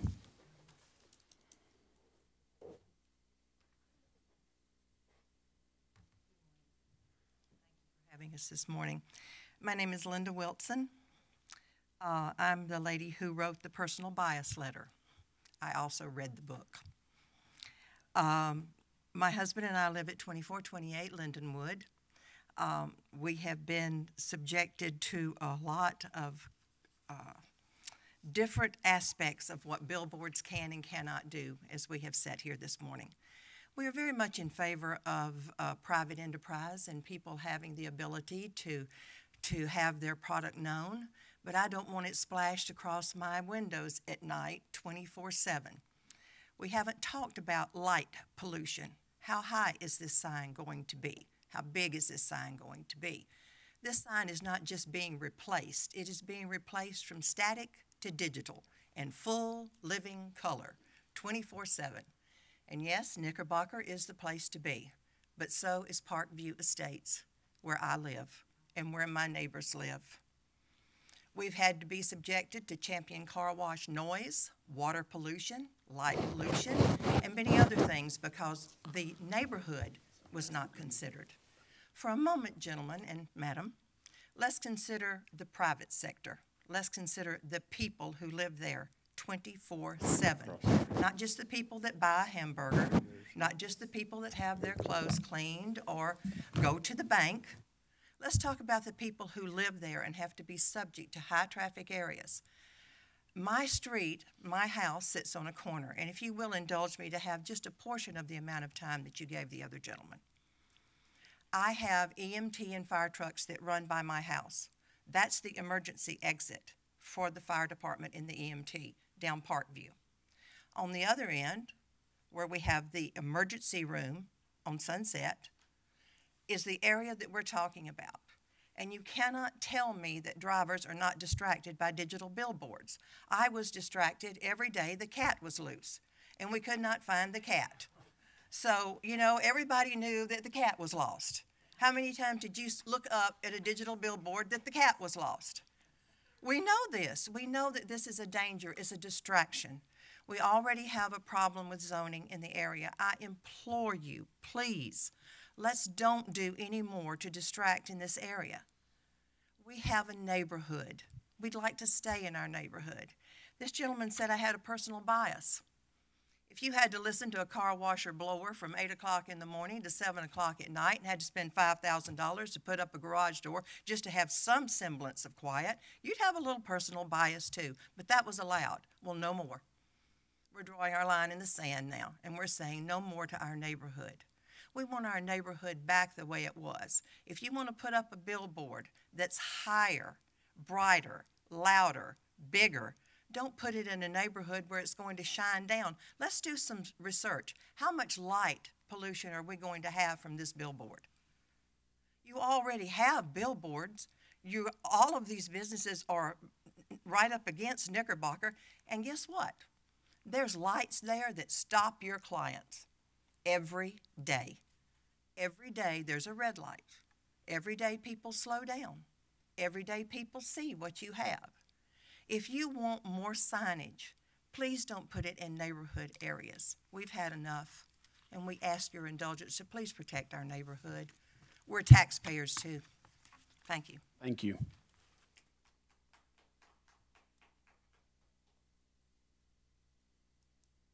Good morning. My name is Susan Mertz, and I am also a resident of the area. And I am here to also support the decision to deny the rezoning of the site for the digital sign. I, too, am pro-business. I agree that Knickerbocker is an incredible commercial area, but I also have to live with the impacts of what the zoning and uses on Knickerbocker create for those of us that are residences. And I will just ask you to please imagine if you were to see a digital sign from your home day and night with changing advertising in which you had no control, even though it's local, I doubt you would be very happy to coexist with one. And I also think that this could adversely affect my property values, just as the Champions Car Wash. I, too, have to listen to the noise of the blowers and the vacuums from the business hours established by Champions. And there's also the water runoff that goes into Town Lake that probably wasn't considered. So at any rate, I think that this will be a distraction, and that with the already busy intersection at Parkview and Knickerbocker, which always has somebody running the red light, ingress and egress out of the businesses that are never complied with signals or this sort of thing by vehicles, that we really don't need one more thing to add to the distraction or to the devaluation of our neighborhood. And I thank you so very much for the consideration of my comments. Thank you, Susan. I have a question.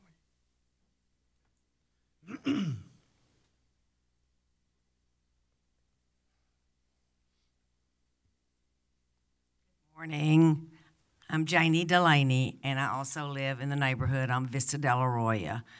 I don't know that I can add any more than what the previous two have said, but I would just like to mention that, as I understand it, 10 by 21 foot lighted 24 hours a day billboard is going to be horrible for those of us in the neighborhood. I don't think you want it. I don't think anybody in this room wants it. And it certainly should not be approved. Thank you. Thank you, Janie.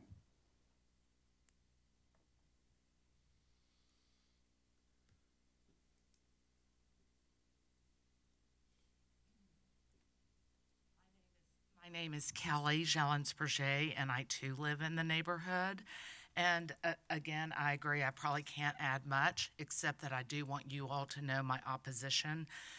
The digital, I don't care what that letter to Georgia says from the federal government, digital signs do distract. I pass one every day that's probably 2 blocks down the way, going down Knickerbocker. I have slowed down, almost stopped in the middle of Knickerbocker looking at that dang sign, especially when the cat was lost and when the cat was found. They are a distraction. And again, with the new traffic that we have from Champion Car Wash is crazy. They fly in and out of there. The Sonic people fly in and out of there. When you are coming east on Knickerbocker to turn left onto Parkview, it's like the wild, wild west already. And a digital sign, and I don't know that it's been said how high that sign will be, if it's going to be the same height, but I implore you to look at the light pollution. We live there, and that's going to be blaring at us. I'll be able to see it probably from my pool. I go out there to relax, not to see neon lights going off. Thank you for your time. Thank you.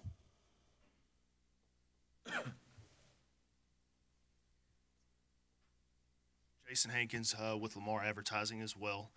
So with regards to the issue of lights shining in the neighborhoods, looking on an overhead map here, there's layers of distance between the proposed location and the real estate that we're speaking about, the residential area. Yeah, there, and so with regards to that, our lights dim down at night to no more than 3%. So something to reference it to, so you have an idea of how bright this is at night, is it's 3% of your cell phone. It's less than the light on your cell phone. Okay, so it's not blinding lights. A lot of people have a misconception with on-premise digital signs with how bright they are, and they do blind you. They're like bright lights on a car. That's not ours. We have regulations limiting us. TxDOT oversees things of that nature as well. So we can't just go out there and put up, one of those big old bright lights like they have at Halloween haunted houses saying, hey, there's something here. We can't do that. So we have regulations we have to stay by. NITS, that is what it's graded by. There's, like I said, it's not going to go hundreds and hundreds of feet with the light. Also, I like to mimic on the overhead here, we have a V structure. So instead of being back to back, it's not going to shine into theirs. We're going to actually angle it to the road to where it's targeting the road. We didn't pop up last night or 2 years ago with billboards. Lamar's been around since 1902, okay? We have a history. We've been tried, tested, and proven. We know what we're doing. We're not in the community to stir up trouble or to affect people's livelihoods at night or anything like that. That's not our goal. Our goal is to help local business stay local and grow. Thank you.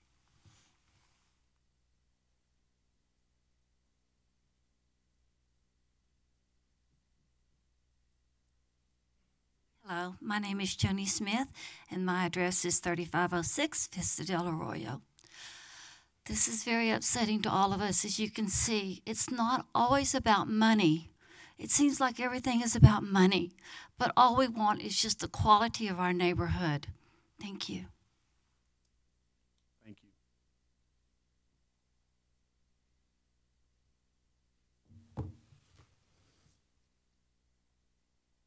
Good morning. My name is David Bryant. I am the Director of Operations for Sonic Drive-Ins here in San Angelo. So I'm speaking on behalf of the franchisee, Keith Moore. Just to add a little bit of information for y'all to make your decision with on this.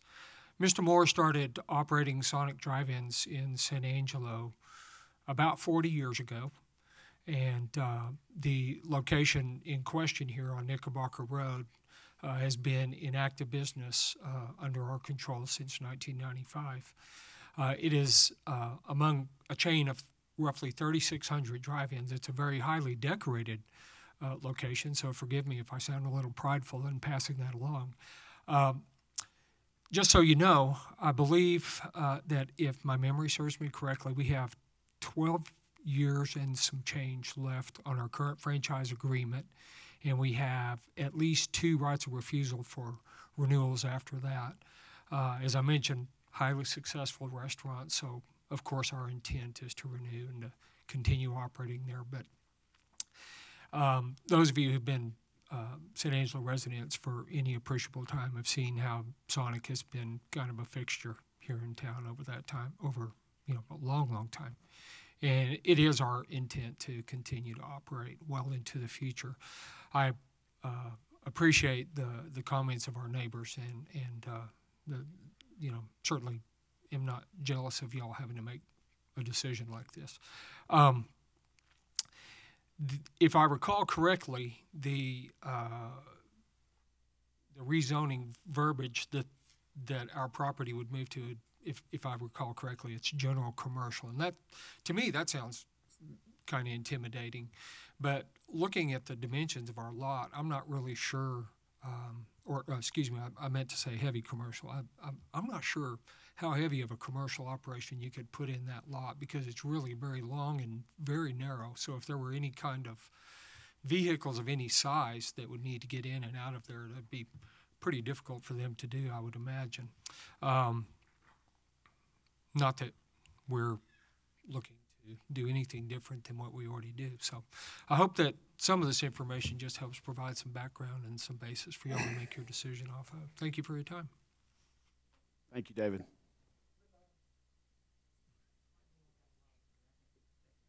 If it's so successful, why do you need another sign? If it's the most successful one that you've got, do you need any more signage?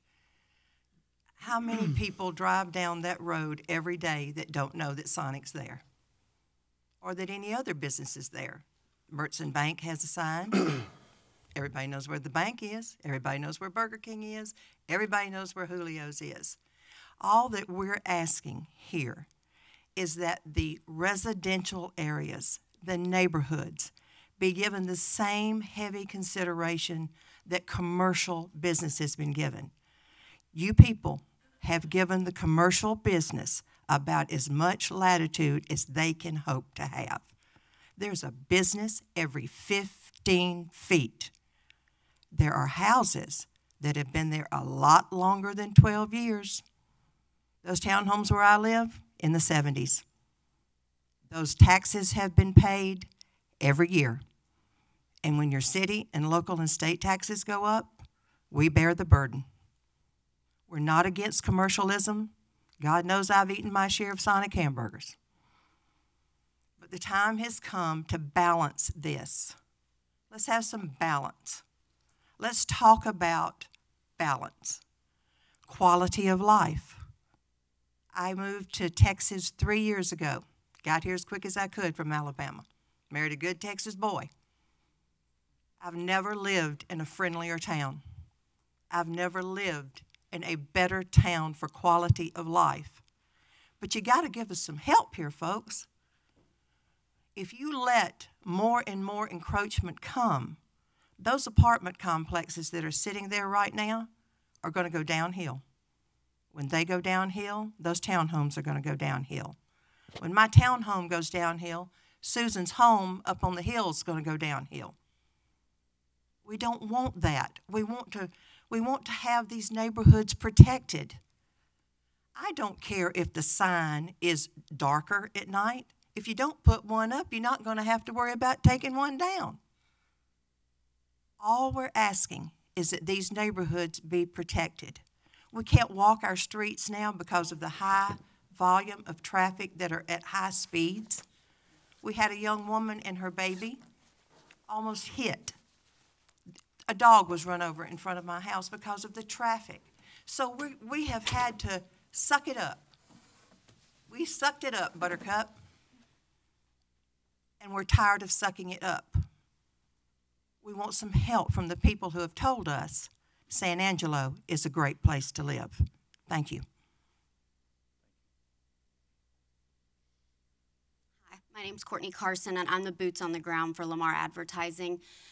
You're going to hear me with a lot of passion this morning, and that's because this is my livelihood, and this is what puts food on the table for my family. And I will tell you, I have worked in marketing and the advertising world of things for over 15 years in this community right here. And I will tell you that billboards have probably been one of the most impactful for your local dollars. What I mean by that, where are people going when we have rodeo? They're going down Knickerbocker. They're finding restaurants to eat. They're finding places to go and shop. Where are they going whenever we have football games coming into town? Local football games, right? There's Food Central up and down Knickerbocker. It is a high hub. Then you've got to think about all the other sporting events. We have tourism coming in from the airport down Knickerbocker. That is where we capture, that is where our clients, where your businesses capture the new people coming into our market, the people that are helping our economy to grow, if I'm not mistaken, if I can speak so candidly. And I will tell you too, and I totally respect the, the opposition. I will tell you though that billboard has been in play for quite some time now. And I have yet to hear a peep as to why it has been detrimental to anybody at this point, other than beneficial to my clients. And I take a lot of pride for my clients. When I talk to clients, when I do question and answer sessions with my clients, each and every one of them, whether they buy a billboard from me or not, and are just at that point somebody that I keep in touch with, the one question I get asked is, what do you have on Knickerbocker? What do you have on Sherwood Way? I have 7 boards, guys, 5 of which are pretty much called for all year long. You take a board out of the ground for me and don't allow me to replace it, that is local dollars that we cannot help generate through advertising. So what I'm asking for you is for your favor and your approval that, yes, I hate that the commercial side of things has thrown a little bit of a hindrance or a big hindrance for the opposition here. But I will tell you that these things have been in place when those people decided to move into their homes. Most of these businesses were there. So what I would ask for you is that you think about those things. These were choices that were made. We're trying to steer this billboard away from the residential side with the V-shape, right? I just encourage you to think about what this does for our local dollars. I live in a local dollar world. I don't work with national advertisers. It is not my business nor my place. I work for you guys. I work for the City of San Angelo local businesses. And I'm just telling you that not allowing us to replace this board will create major issues for advertising dollars. And advertising is not going away. It's only growing. The digital world is growing. We play 55% influence on digital advertising just through billboards. Okay, social media, we influence social media buys 212% with our billboard campaigns. Those are things that are growing. They're not going away. I don't know if you're a part of that or not, but I'm going to tell you those things are not going away. We don't want to go away either. So thank you for your consideration, and I hope that you will consider approving. Thank you.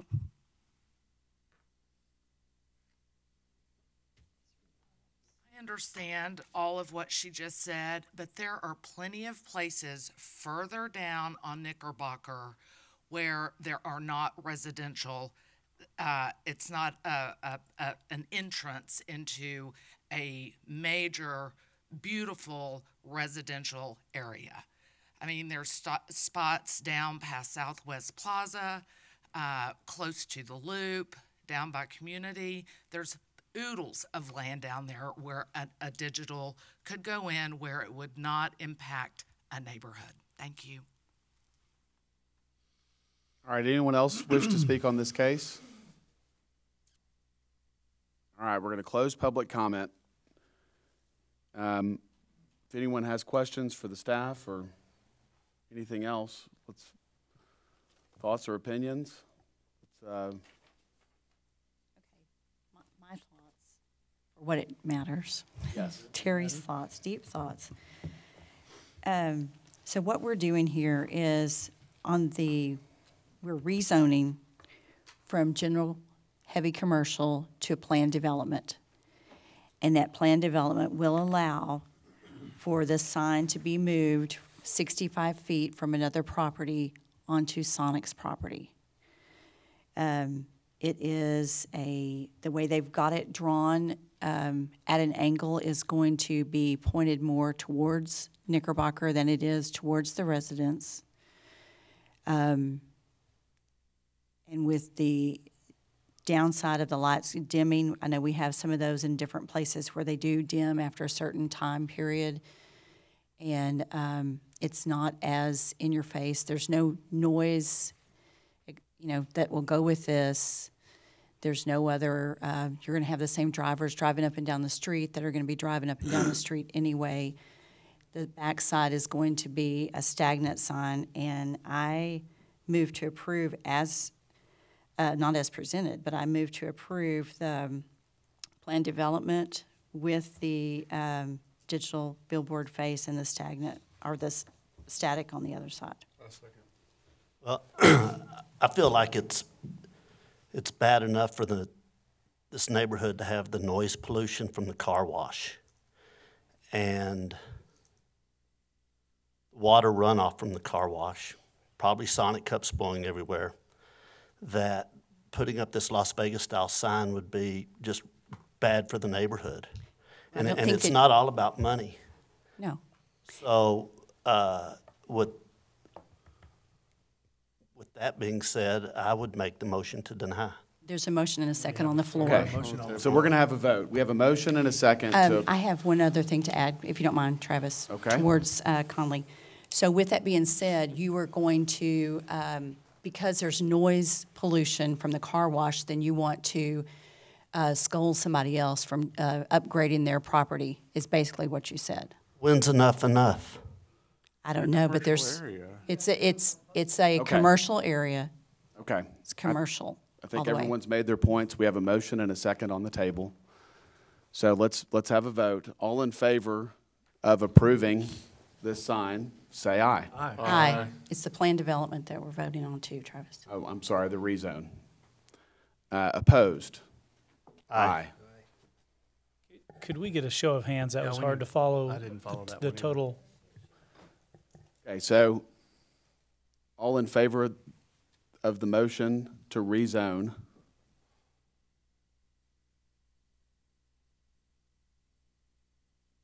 And opposed?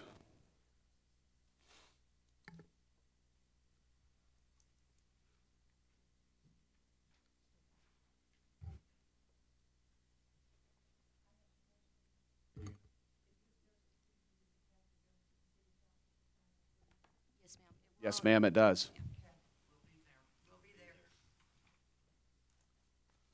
Okay. That passed 4-3. Next case, Z19-01, Aguero.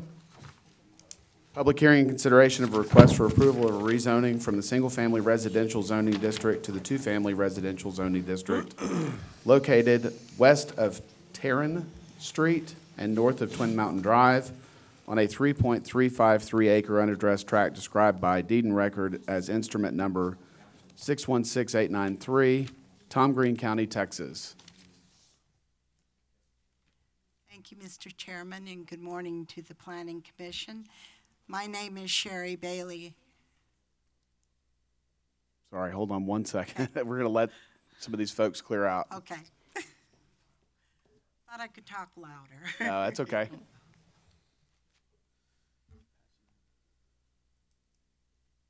Okay. My name is Sherry Bailey, and I'm going to do the presentation this morning for the rezoning request. And as you indicated, this is an RS1 single-family residential area, and the applicant is asking to rezone it to an RS2 two-family area. It's 3.353 acres, and it is south of Merrick Street, District 2, Mr. Hebert's area, and it's called the Country Club neighborhood.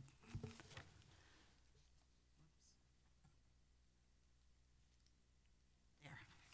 Future land use for this area is neighborhood, and as I indicated, the present zoning is RS1. There are a couple of photos looking at the area. And I would like to show you on the existing map, if you will, the area that's in black is the area that we're talking about.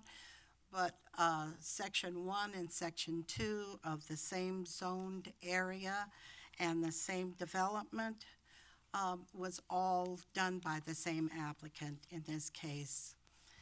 And the reason that we have indicated in gold on this plat map on Phase 1 and Phase 2 is because those areas were single-family areas where they have asked for a variance. It was less than 10%, but what the applicant was wanting to do was build a larger single-family home on that lot. And the RS1 area allows only 40% of floor area ratio, and he was looking at 43, 44, and so he had to ask for a variance. That occurred in the first phase, it occurred in the second phase, and when he came in for the third phase, if you will, he was wanting to do all of the lots or ask for a variance on all of the lots. And given our zoning code and our concern about a variance that would cover the entire area, staff sat down and worked with the applicant. And again, given that his only concern was to have a larger floor area ratio, going from 40% to 50%, we worked with him to come in for an RS2 zoning. The reason we were not concerned about this is there's already an existing plat that you approved in November. They're single-family lots. Their average lot size is 6,325 square feet, and a two-family structure or a duplex would take 6,500 square feet. So they could not be built on the lots. But the zoning change would give them the floor area ratio that they were requesting. And the entire area has pretty well benefited from that larger four-bedroom home that he's wanting to build on those lots, and that's the only reason that he's requesting it. We had one person's letter in opposition that came in after we had posted this. I passed that out, and I hope you have that before you. You'll notice in each one of those opposition letters, the same thought runs through all of them, that they did not want two-family development in the middle of a single-family residential area. And staff concurs with that, but there's not going to be two-family development there. There's only going to be a larger single-family home built there. In looking at the rationale for approval, basically, it's what's existing in the neighborhood. It's consistent with the zoning ordinance. He's really only wanting to do a single-family home. It's compatible, certainly, with what's already there. There are no change conditions. He's wanting the same thing that's existing. There's not going to be an effect or very little on the natural environment. He's already demonstrated a community need on phase 1 and phase 2, and this will have very little effect on the urban pattern.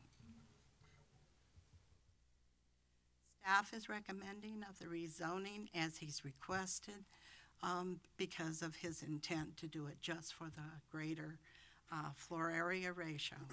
And he is intending on building the single-family homes, which are the only thing that can be built on those lot sizes.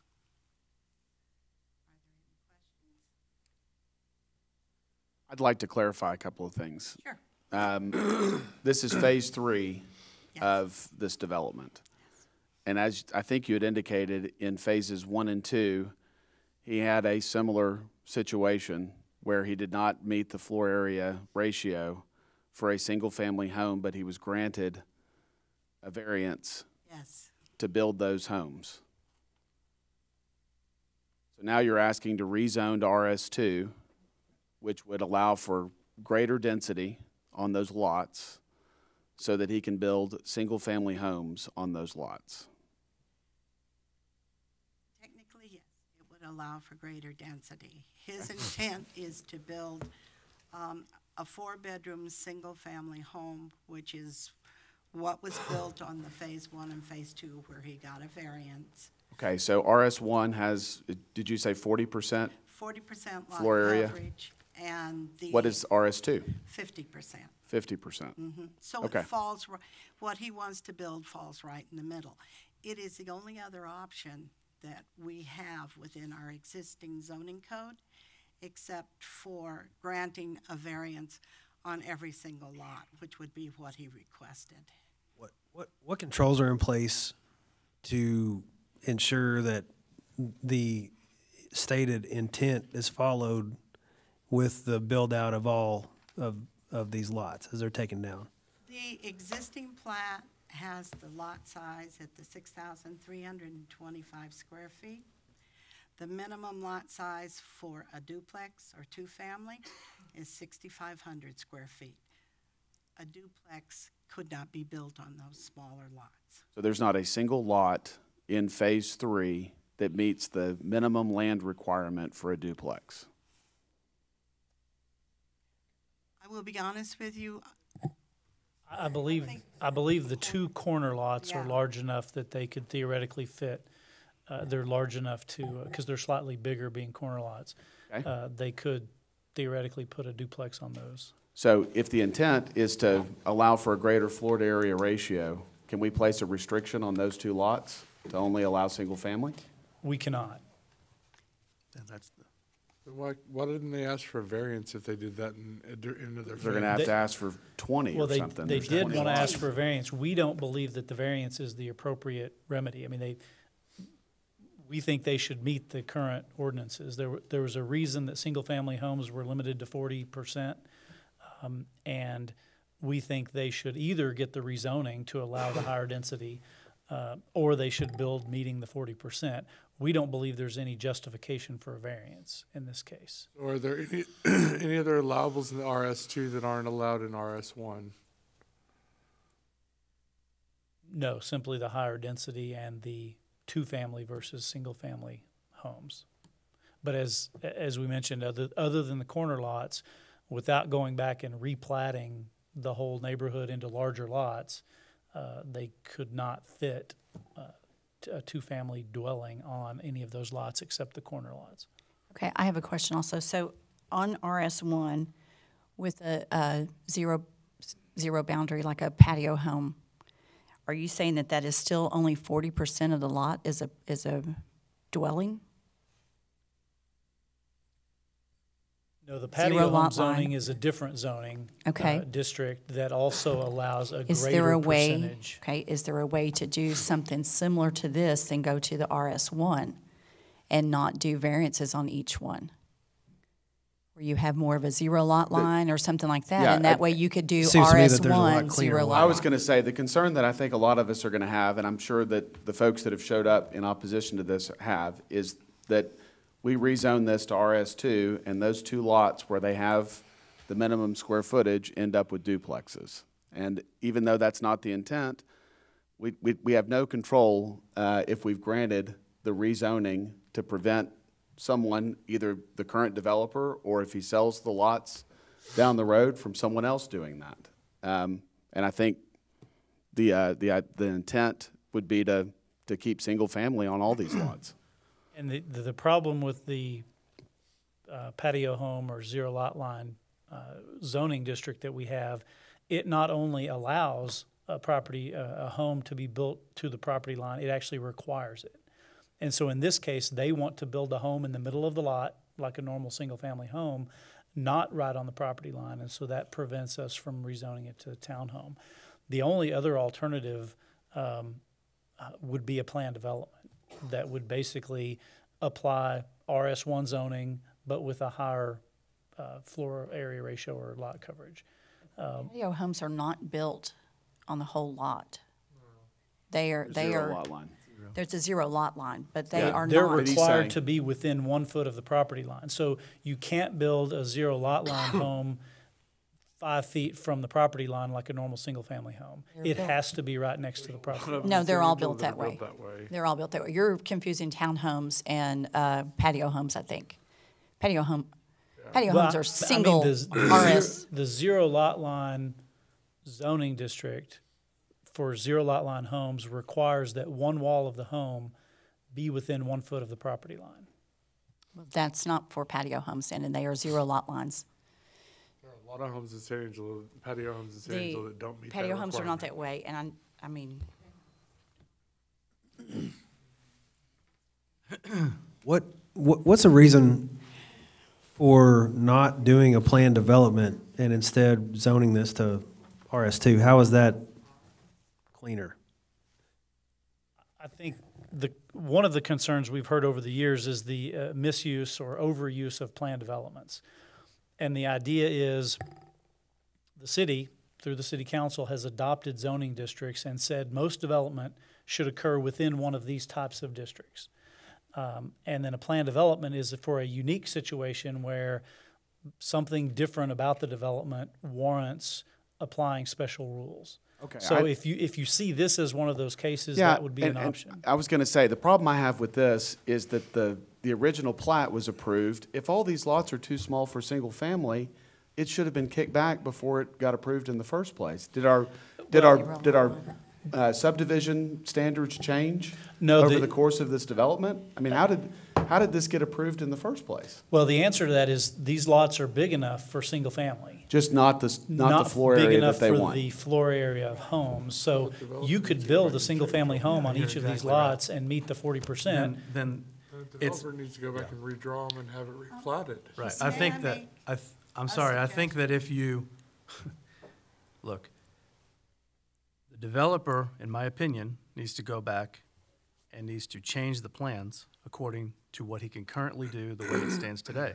I think we owe it to the folks that have already built there, right, under the assumption of what their neighbors are going to be. And I think if we get into the business of moving goalposts, I think we're going to be in the wrong business. Slippery slope. May I make a suggestion? If the applicant would agree to it, you could pull the two corner lots out of the rezoning request, keep those as RS1, because they're going to meet his square footage needs. They're a larger lot. If he's decided he wants to build bigger houses, then he needs to enlarge the lots.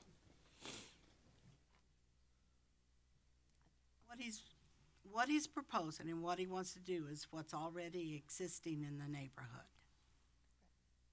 But are those, the ones that are existing in the neighborhood are actually RS1 lots? I think that's what we have an issue with, is change it to RS2. If I'm speaking, I think I'm speaking for everybody. He got a variance for every lot that he built on. Right. And what they're trying to do is keep us from having to view 16 cases for each lot and grant a variance for each one, and instead just approve all of it. Yeah, I think there's a way, instead of doing the RS2, whether it's 0 lot line, which John doesn't agree with me on, or something else along that fact, that might work in this scenario. Patio Builders home here. is typically a much smaller home. Correct, but it's still, you can have 0 lot line, it doesn't have to be only a patio home, and there are some large patio homes. There's 4-bedroom patio homes that take up, a large area. I know that what he's building is a home, a regular home on that, but if that is possibly the way we need to zone this and keep it as RS1, but have a 0 lot line, that might be a better answer. I don't know.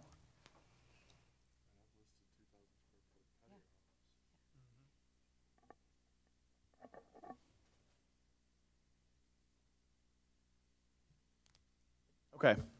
Does anyone else have questions for Sherry? All right. I would very much like for the applicant to come forward if he's here. Please.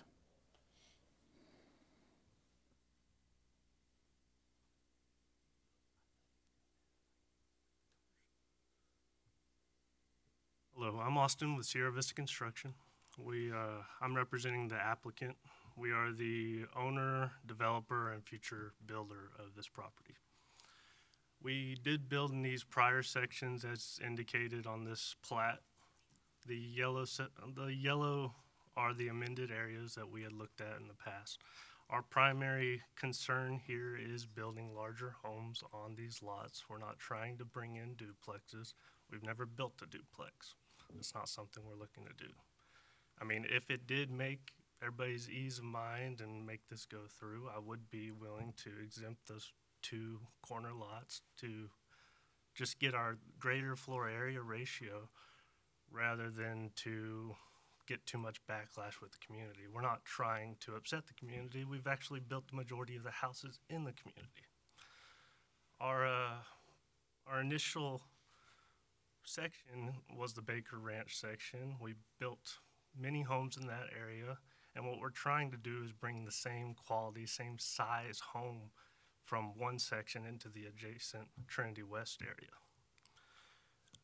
The reason for the smaller lots, if you will, is that we began this community as a little bit of a step back from the adjacent community to better with the drought restrictions and things of that nature that have since been lifted, but we all know will come back. I mean, it's San Angelo. These are easy to maintain lots, easy, just low flow community. It's not a high density community. There's no real through traffic there. We're not trying to change any of those things, just the size of the home itself. The issue definitely became larger for us as a company when the administrative adjustments ceased.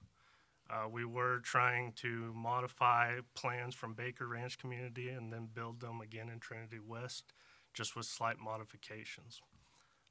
Really, when we commute it from the Baker Ranch to the Trinity West area is when I start to become aware of the floor area ratio and been battling this ever since.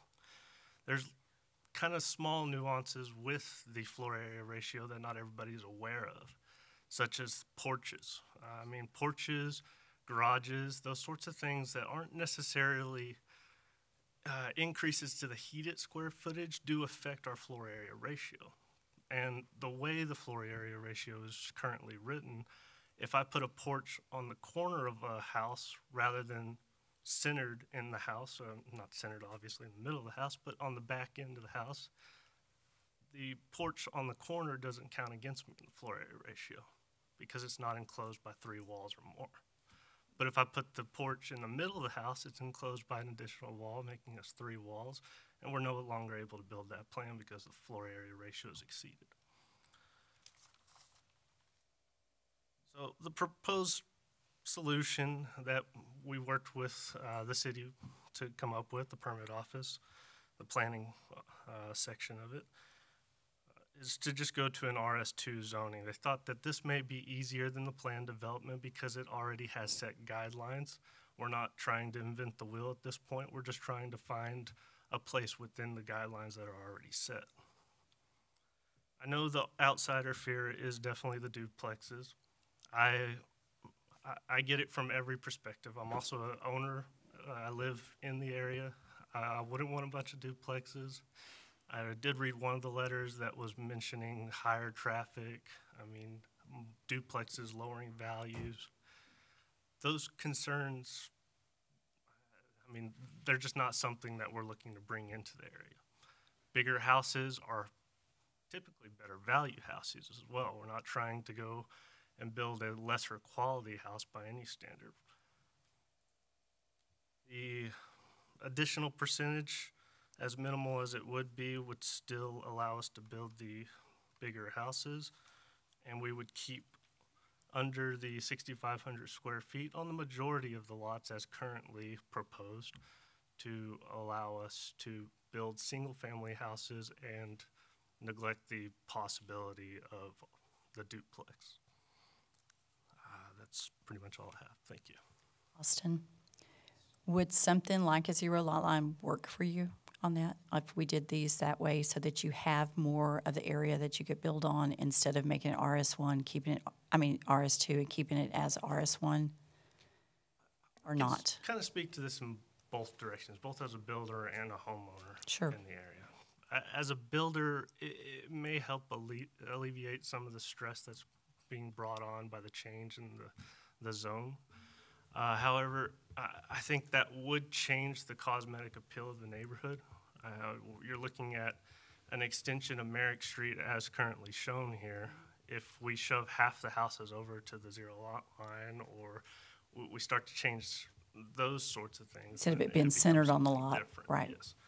I think that's probably a big part to speak to as well, the appeal of it all and how it looks, how it appears when you drive through the neighborhood. As homeowners, we're always saying, okay, well, how does everybody look around us? As a builder, we're trying to establish a neighborhood that everybody wants to live in. Just a question for the staff. What are the setback differences in RS1, RS2, and this 0 lot line zoning? Do you guys know? That was actually something I was about to mention as well, is we're not trying to change setbacks. Yeah. We I wanna believe keep they are everything there. Keep it consistent. At the current setbacks. The only reason for electing to go to an RS2 zoning is the square footage of the house and based on the rules as the way they're written. If the rules were to be modified so that porches aren't counting against me, I mean, then I'm able to build the houses we need to. It's just, we're not off by much. As she kind of mentioned before, we're off by 1 to 4% of the floor area ratio, Right. which we were within the variance, which allowed 10% of the 40% is what we were doing prior. The setbacks on the RS1 and RS2 are exactly the same. Okay, is it 25 feet? And what is it on that zero lot line? The zero lot line is in the RS3 only. And I think you would get, it's 15 foot in the front yard and 10 foot in. So it's shorter. Yeah, but I think Yeah. you're going to get a substantial pushback on RS3 also. Yep. Okay.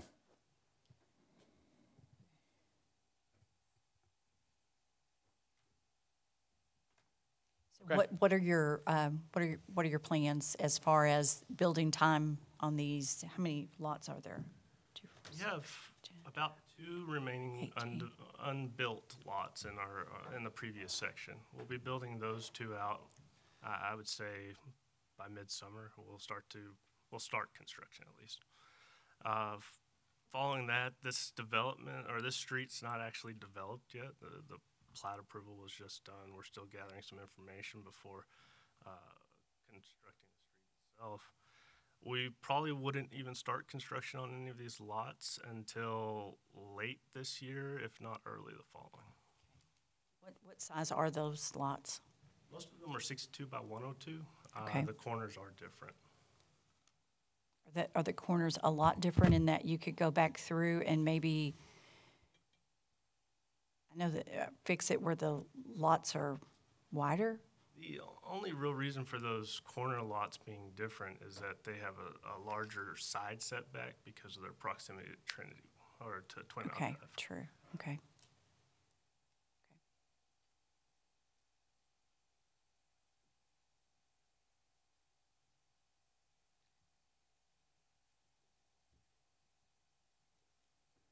All right.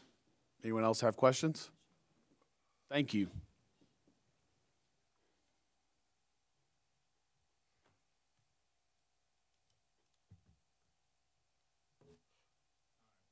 Excuse me. My name's Danny. I'm Danny Aguero, and I'm Sierra Vista Construction owner.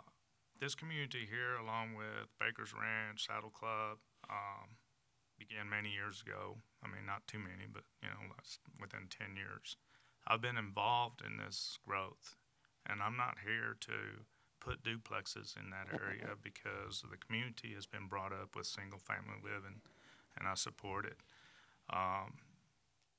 It does sound big when it's 1 to 4% in a house, but it's not all that big. When you try to force a 4-bedroom out, because customers really want more 4 bedrooms than 3 bedrooms, and if you really do a market survey, you'd probably see it. You know, they need it for more space, larger families, or even just storage for their kids to be able to play instead of being out there in the streets sometimes. But either way, what I'm getting at is all we're trying to do is create a little bit more room for the customer. And in the existing area that we had a handful of houses that we had to go to the city and get approved. And as Austin let you know, our back porch area, okay, if you put a porch in the corner, it does make it very difficult to redesign a house that fits that porch in the corner outside walls.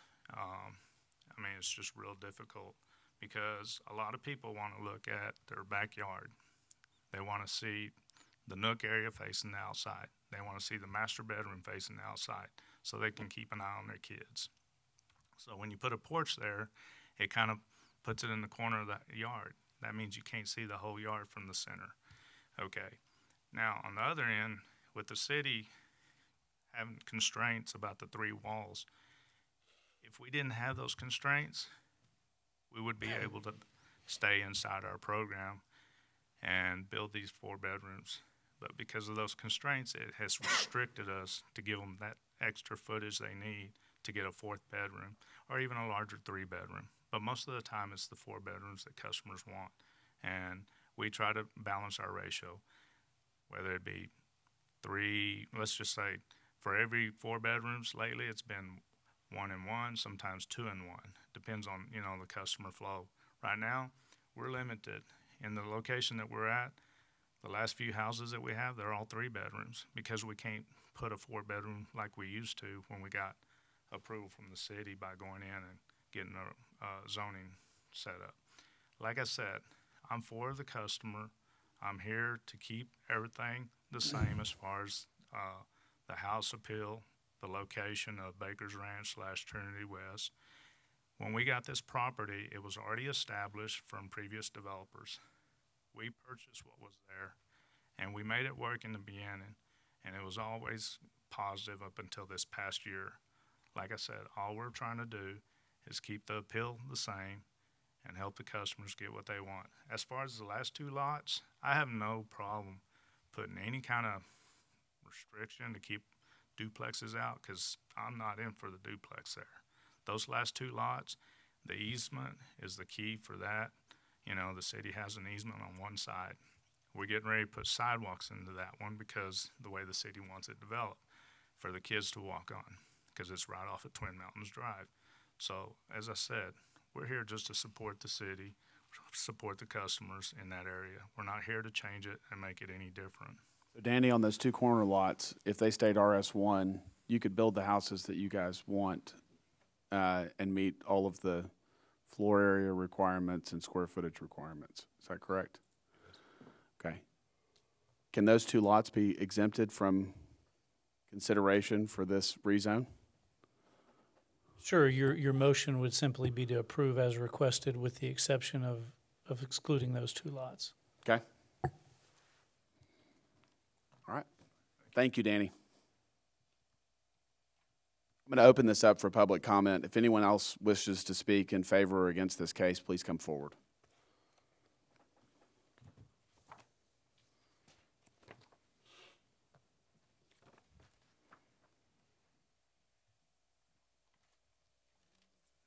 Cindy Gabaldon, and I'm a resident in Baker's Club, or Saddle Club, and Danny actually built our house almost 10 years ago. We were one of the first ones in the neighborhood.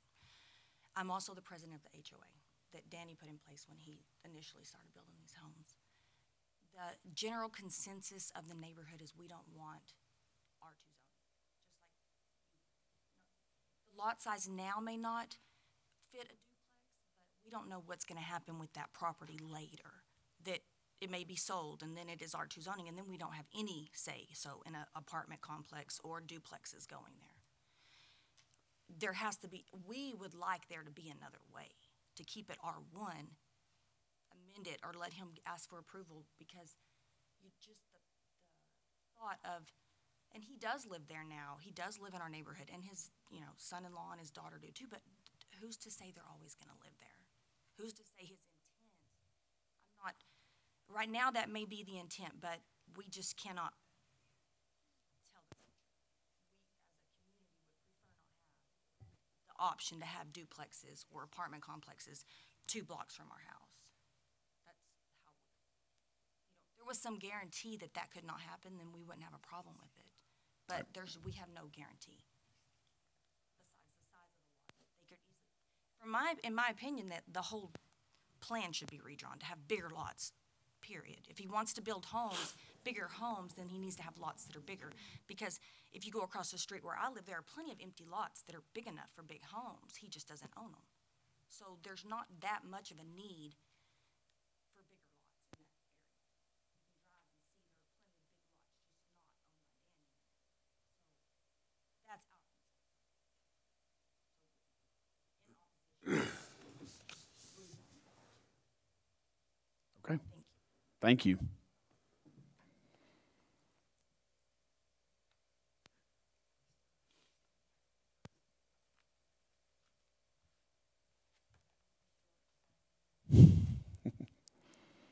thank you for giving us the option to speak on this today and meet in front of you. My name is Jerry Artell. I actually live in one of the very neighboring lots to this suggested amendment. My house is third, where the black line is, the rectangle. You can point on that screen if you want to. Right here, I believe. Okay.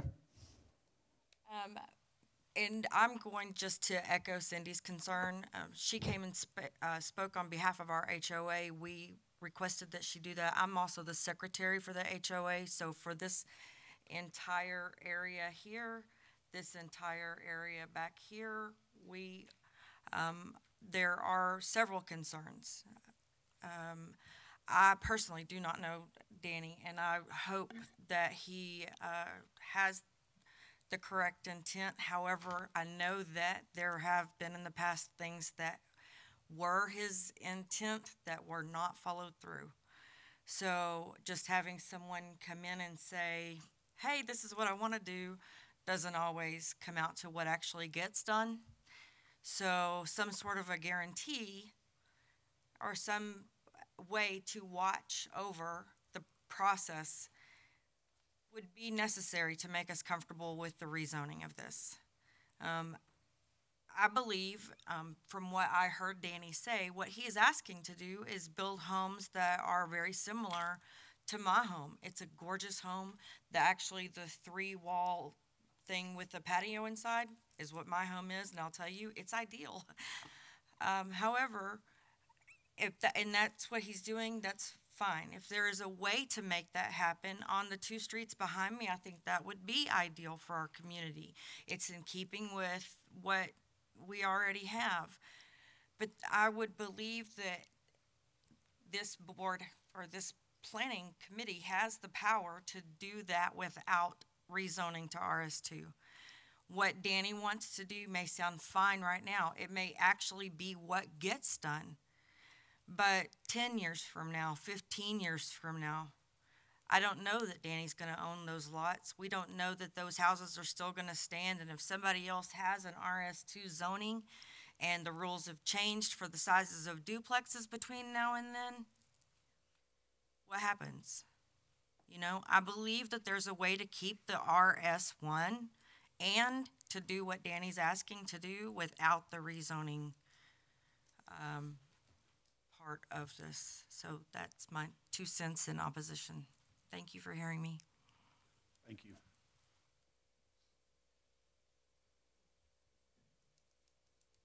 I know that one of the things that they might be talking about in the past history, first of all, Baker's Ranch wasn't owned by Sierra Vista Construction. It was owned by another person from Tyler, Texas. They had good intentions of trying to do some good things for the neighborhood, which they did do great things because we built it out. You know, and just to give you a little update of what it was about is the developer had an opportunity that he wanted to be one of the first ones in San Angelo to do something like Benwood, but a smaller community with a swimming pool, recreation, and so forth. However, he went under in business, and he was not able to keep the subdivision together.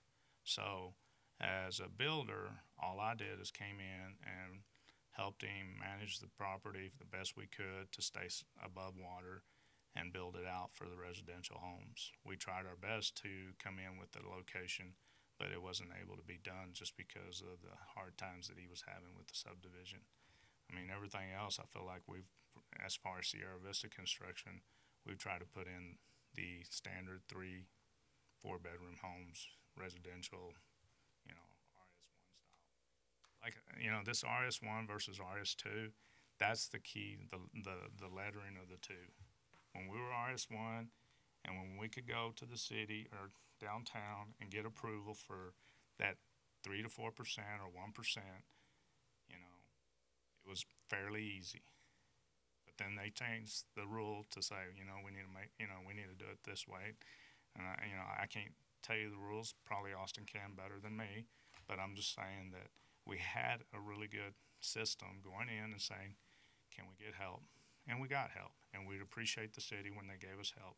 But once they moved us to RS2, it really changed the program. So that actually is a good question. What's changed? Why are these 18 lots different than the other two phases of this development?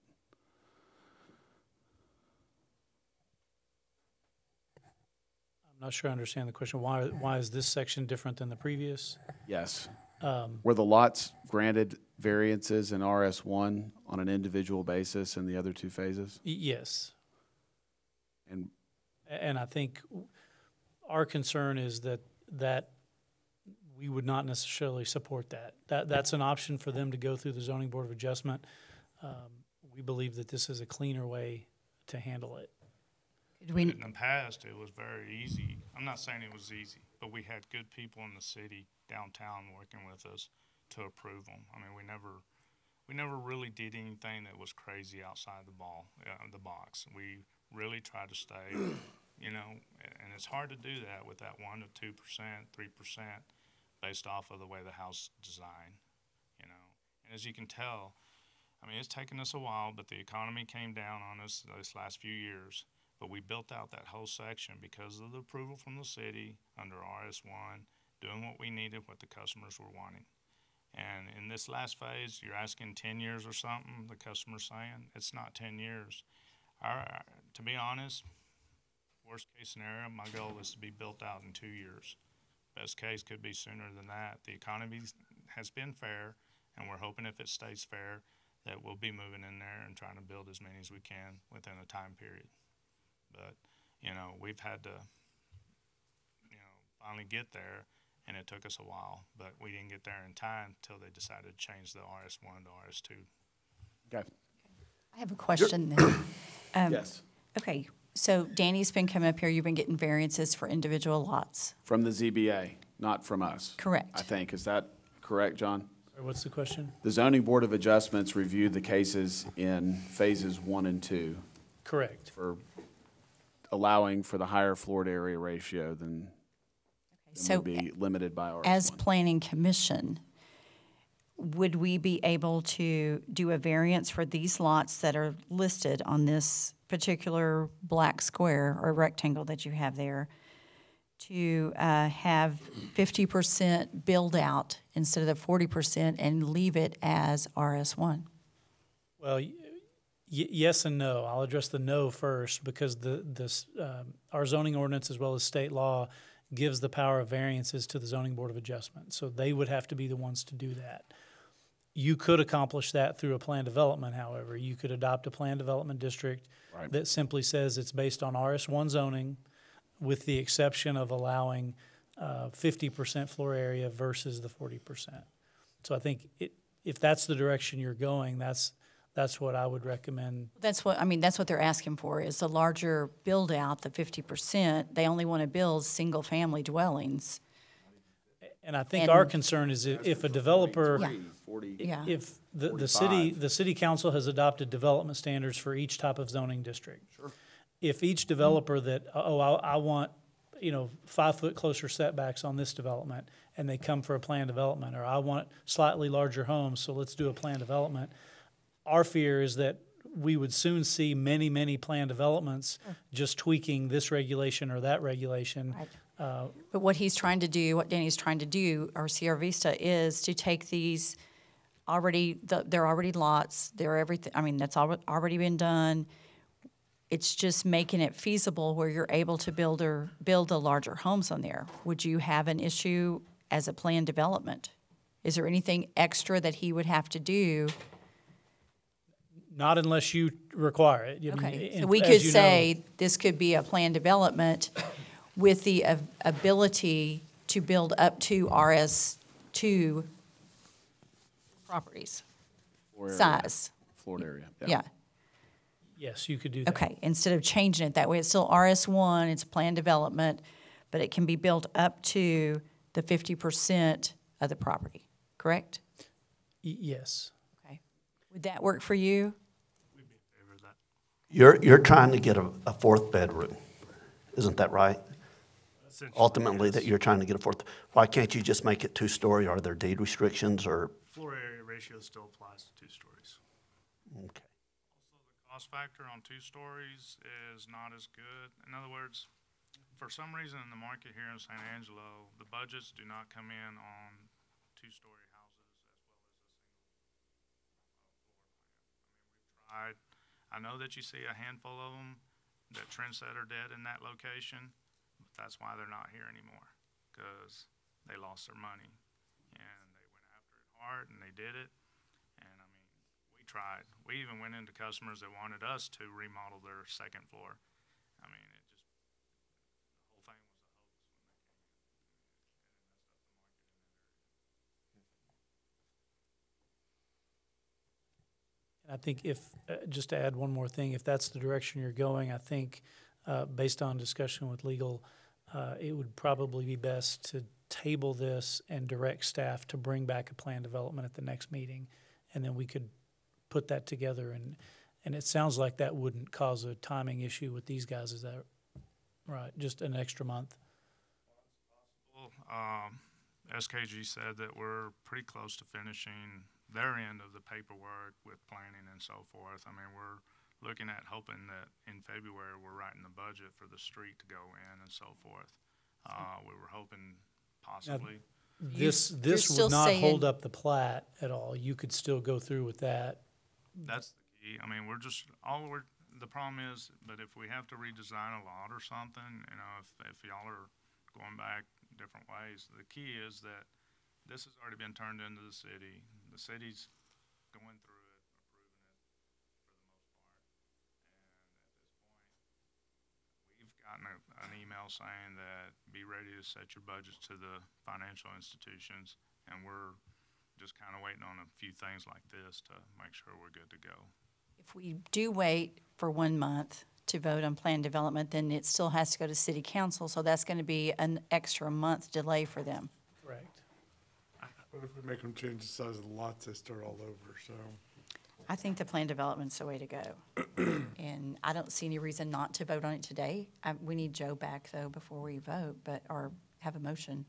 I mean, I think I'd much rather see something like that done than I would 31 amended lots from the ZBA. I mean, if we're going to do it, let's just say it, not make you come in one at a time. Right. Yeah, and save y'all some time, too. And, you know, the people, the other homes that are already there, they're all RS1. That would keep that contingent with, you know, the whole area. But that's JoJo. We're just waiting on you, Joe. We're waiting on you to vote.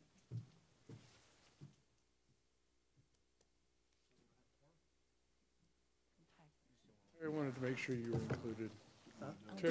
I wanted to make sure you were here to vote. Yes. So are we ready to make a motion? Travis? I think so. Does anyone else have questions or comments, or do y'all want to move forward? If so, do I have a motion?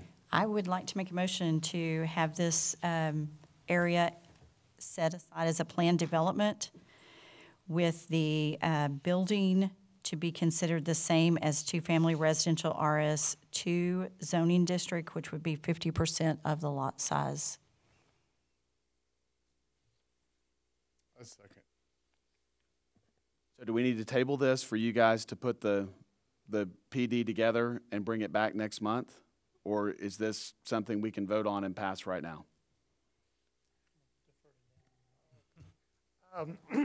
The issue really is that the public notice was for a certain zone.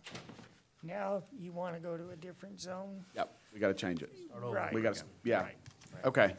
So I think we've got to have a motion. Then to I would table. like to amend my motion then. Okay. Okay, if we have to do that and that's causing them extra time, then I say we move forward as written as RS2 and have single-family homes built there. I think part of the deal is, you know, they're building. They're ready to do something in February. This is January. It'll be another month before it comes to city council. So if we can't do I don't know if the timeline's accurate. I thought they were talking about building homes at the end of the year. They're just talking about putting roads and improvements in, and I think what they've got already would suffice for that. Well, I mean, that's what he's explaining. It's not that it can come quicker. All we're at right now is what we're saying is we're down to 2 lots to build. Right. Everything's been taken down. This is not accurate. All this across here has been filled in with the exception of 1 lot that we use just for our own storage, okay, of equipment. All this has been taken with and this one, whoops, that one has been taken except for 2 lots. That's all we have left. Yes, I mean, what he's showing you is based off of what the city's kind of saying, you know, how long it's going to take us to get started. I've talked to Reese Alberts. Reese Alberts is saying we're ready to start when you're ready to start. So it's one of those kind of things. I mean, I'd like to see myself putting houses there by the 1st of June, 1st of May. I'm not saying it's going to happen, but I'm just saying if we sell what we have now. So does You're putting There's it off a 6 30-day weeks. delay in approving the lot dimensions and the floor to area ratio issue. Does that hold you up from doing what you need to do between now and then? Or can you move forward on the other aspects? It depends on how if it comes back that you're wanting the lots wider or somebody brings something else. I'm not exactly sure what exactly. No, I think what they're saying is approving a plan development that would allow exactly what you want to do, same lot sizes, but with up to 50% lot coverage instead of 40. But rather than doing it through an RS2 rezoning, doing it with a PD that is RS1 zoning, but with the allowance for the larger homes. So it wouldn't change your lot You don't have sizes. to It wouldn't replat require any changes to the plat. If we approved it that way. You also are looking at you're looking at 2.5 months, up to 2.5 months, because you have 1 more month for it to come back to planning. You have up to 6 weeks for city council to vote on it. Right, but the time between now and city council is the same, so the additional delay would be 1 month. No, we would vote in 1 month. We would vote in the next 3 weeks. The next 3 Mondays. The timeline to city council would be the same. No, I mean, they From can't this vote on it meeting. before we do. No, but they're already going to be delayed the time between now and city council of the 4 to 6 weeks. This would just add an additional 30 days onto that. Or more, right. Sometimes it's 6 weeks with city council because of the way they meet every other month. It depends on how you hit it. I mean, every other week, not month. That's just the challenge. I mean, that's the challenge with satisfying both sides of the story and making both sides happy. Right. They're going to have to live with the delay. Well, I don't know that they have to live with the delay. That's what I'm saying. I still don't see, so we are doing, as a plan development, it is still remaining RS1. It's not going to RS2.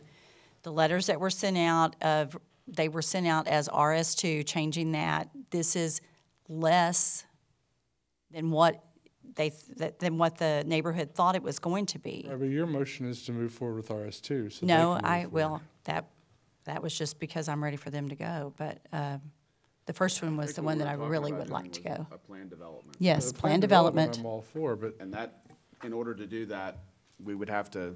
Table it. I think we have to table it, give the 30-day notice, explain what's happening to the neighborhood, and. Sorry, excuse me.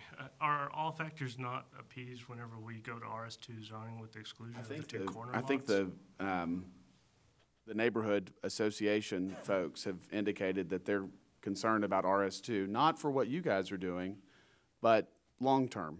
And Same situation, y'all pick the neighborhood up from another builder. Exactly. What's to say that tomorrow you're not going to go out of business, and then they've got to deal with RS2 zoning and I on understand those lots. you're going to, you can't build RS2 because the lots are so small today. But if the city changed their requirements within the city ordinance for RS2 and allowed for these lots to maybe be developed down the road, there's concern from the folks that live next door to these things or these lots, that there could ultimately be duplexes that could adversely impact their properties. And so everyone wants to do RS1.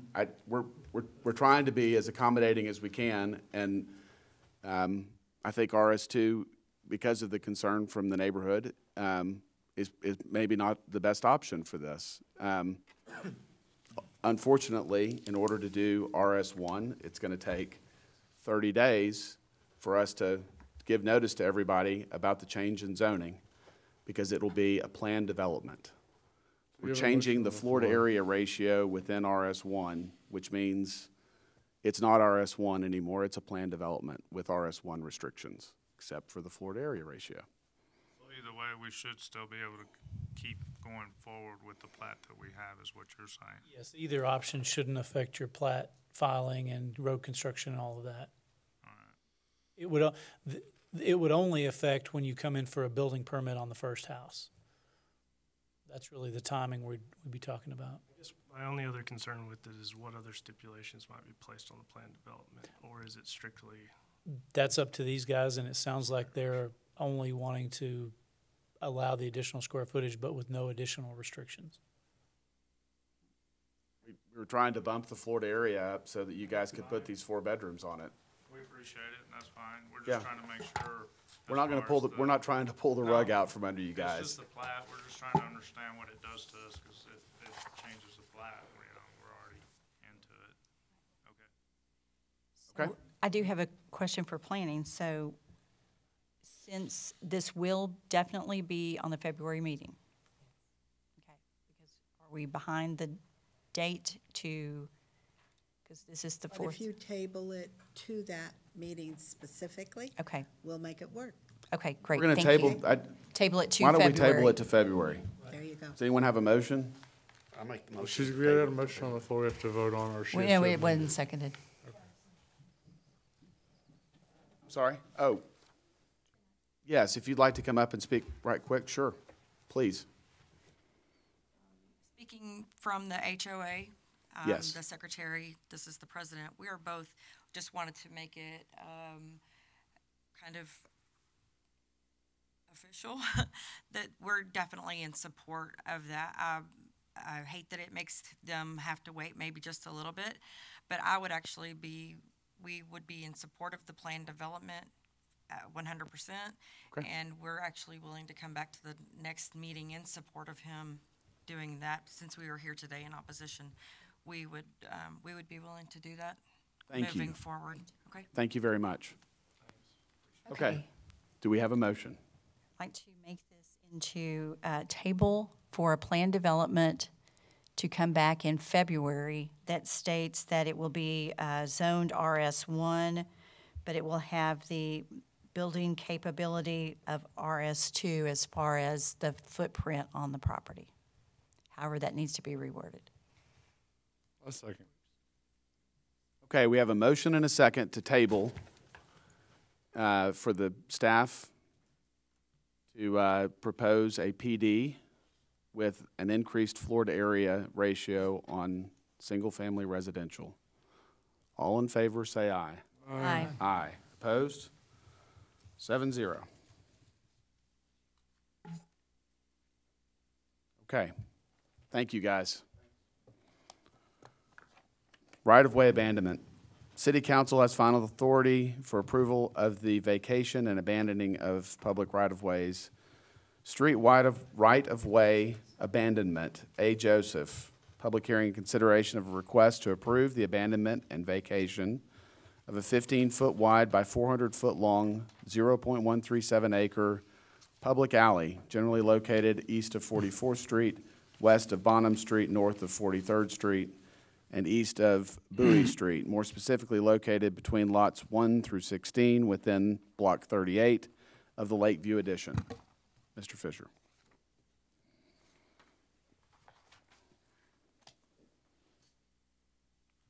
Morning, Planning Commissioners. Jeff Fisher, Senior Planner again. This is an alley abandonment request for A. Joseph. 0.137 acres is the entire area of the alley, or 6,000 square feet. It's a 15-foot by 400-foot long alley between East 44th, Bonham, East 43rd, and Bowie Street, District Number 2, Tom Thompson, in the Lakeview neighborhood. So the request is to abandon the entire alley. The future land use is neighborhood.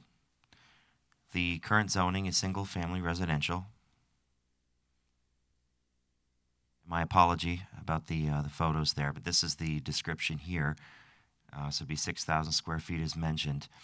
A lot of these alleys, particularly the north end of the city and even elsewhere, I think the intent of the original alleys was for trash pickup and also just to allow owners, if they had vehicles or storage buildings, they could access the rear of the property. Over time, there's been more and more requests to close the alleys if it meets certain criteria. So staff believes this one does meet certain criteria. There was a previous case on this property in 2009, and at that time, a previous owner, which actually owned the same properties as the current owner that made the request, so these 5 lots here, and they had wanted to abandon only a portion of the alley at the time. Staff was against that for a number of reasons. It limits full access through the alley. It is a small alley, so I don't know if a fire truck will get in there, but it does make it very inconvenient to turn around. And also, at the time of quitclaiming, when we get to platting and quitclaiming those properties, it doesn't really make any sense to do half an alley. So we are in support as long as it's a full alley, and that's consistent with the 2009 staff report. So let me just give you a quick synopsis. There are no negative effects. The alley is currently unpaved. There's a lot of brush and shrubs in there. There's no rear garages or carports. When I did a site visit out there, there are some storage buildings in the back, but number one, it's unpaved, and number two, there doesn't seem to be any rear access driveways that I could see in that area. Number two, there are no city utilities. Water and sewer is all provided along Bowie. Engineering's here to speak to that more, but there are no city utilities in there. We did get 2 comments back from Frontier and AEP. Both of them were in support, provided there was an unobstructed easement in that alley. 3, community impact is also something we look at. There were no responses received from residents at the time. I did give you 2 that came in afterwards. Just received it. One was in support. The one that was not in support, unfortunately, I don't believe that resident is here today, but her concerns, or his concerns, seem to be concerned about, they had misread, I think, the notice and thought that they were abandoning the alley and turning it into a street, and so all of their concerns were the same ones we had with keeping it open and the applicant had, is that they were concerned about traffic and vagrants, people hiding behind the alley. So, of course, I think if they knew this was an alley abandonment, they would probably be in support.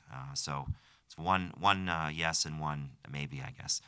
And finally, even if everything logistically and functionally meets, there has to be a public benefit. We believe that it does. Closing the entire alley would benefit all owners, not just one. So even though there's only one owner today that only owns 5 of the lots out of the 16, we still believe it would benefit the other owners as well. Staff will likely be sending out between this meeting and City Council, if you all recommend approval, a copy of the assessment formula, and it comes out to about $150 for each lot. So if they acquire through a quitclaim, the cost to each individual owner would be minimal. Ms. Joseph owns 5 of the lots, so hers would be, I think, 150 times 5 in order to acquire that alley. We have circulated this to City Attorney's Office and to other departments, and our stance is that all of the owners would have to agree, and we'll get to the conditions in a minute. So 10 notices were mailed out. I just updated that this morning now, 1 in favor and 1 in opposition. Staff recommendation is approval of the proposed abandonment and vacation of a 15 by 400 foot long, 6,000 square foot public alley located between lots 1 to 16 within Block 38 of the Lakeview Addition, subject to the 4 conditions of approval. And I just wanted to, if I can, read these into the record. There was one small change that we need to make. So the first one is standard. All of the owners would have to agree and pay the assessment formula outlined in the fee schedule, and shall be remitted for all of the abandoned alley right-of-way should the vacation abandonment be approved. 2, verification of the recordation of quitclaim deeds officially abandoning the city's claim to the entirety of the abandoned alley shall be provided. 3, as per normal requirement, official recording of a subdivision plat, a replat, absorbing all of the abandoned right-of-way into adjacent lots. So basically all those lots would just essentially get a little longer and maintain the same width if this was approved within 18 months of City Council's decision. So they'd have another 18 months to get all this done. And finally, the applicant shall provide as part of the replat, the Frontier and AEP mentioned 20 feet because that's the standard, but all of their lines, as I understand, are already within the existing 15 feet. So we've just worded that a little bit different to say the applicant shall provide as part of the replat an unobstructed utility easement to the satisfaction of all utility providers for all present and future utilities or pay to reroute these lines. So this concludes staff's presentation. Any questions or comments? Yes, could you go back to the map? Yeah. Now go forward a couple. I'm sorry. That one. Okay, so we have one owner that has 5 of these lots. Correct. It looks like there are probably several other owners that would be impacted by this abandonment. That's so right. Do all of those property owners have to opt in to the abandonment in order for this to pass? That's our position. That's correct. And I believe legal agrees with us on that. So it's an all or none scenario. It's kind of a policy matter, but if parts of the abandonment are conveyed and parts aren't, then you've got maintenance issues with weeds and stuff. Yep. And so, as a planning matter for you to consider, would be to say, yes, that is a rational condition. So going back here, this one owner that has 5 lots has lots on either side of the alley on one end of this block. So they agree, and let's say the owner on the other end of the block on the south side says, I'm not interested. Then it doesn't go through. The alley still remains, and the city does not convey any of it. If you approve it as staff is recommending, we have consistently over the years recommended not closing part of an alley, because then you're left with an unusable piece of alley that our position has been either you close the alley for the entire block or you don't close any of it. Okay. But you do have the ability to recommend something otherwise. That's not a legal requirement. I understand. So I have a question for you too, Jeff. On this, we're talking, the alley is 15 feet wide. So basically you're looking at 7.5 feet per lot per area. Correct. Okay, that cannot be fenced in if it has to be used as utility easement. So you couldn't put that in your backyard or anything, correct? Well, so here's what would happen. Each owner here, I know it's hard to tell. Let me just draw this quickly.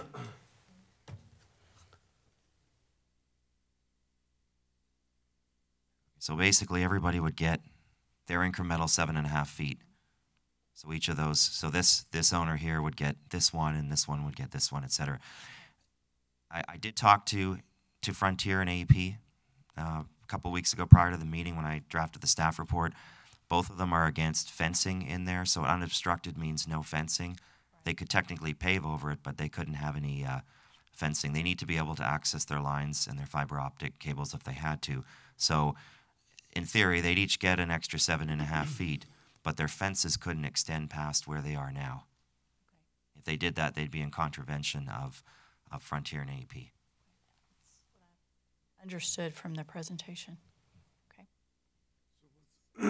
What's the value? Yeah, what's the benefit? The benefit is Pay more that taxes? the benefit is that all owners would agree. You don't get to use it. I'm trying to figure out. I can't wrap One my thing brain is they around this could one. get the benefit of setbacks. The setback would then be measured from the new property line in the center of the There alley. we go. Okay. Thank you. So these are undeveloped lots. The rear portions are. The alley has never been paved, although I think the concern that Ms. Joseph had is that a lot of people, including cars, will use that as a shortcut and drive through. Sure, I understand. Okay. So are these or are these lots not developed?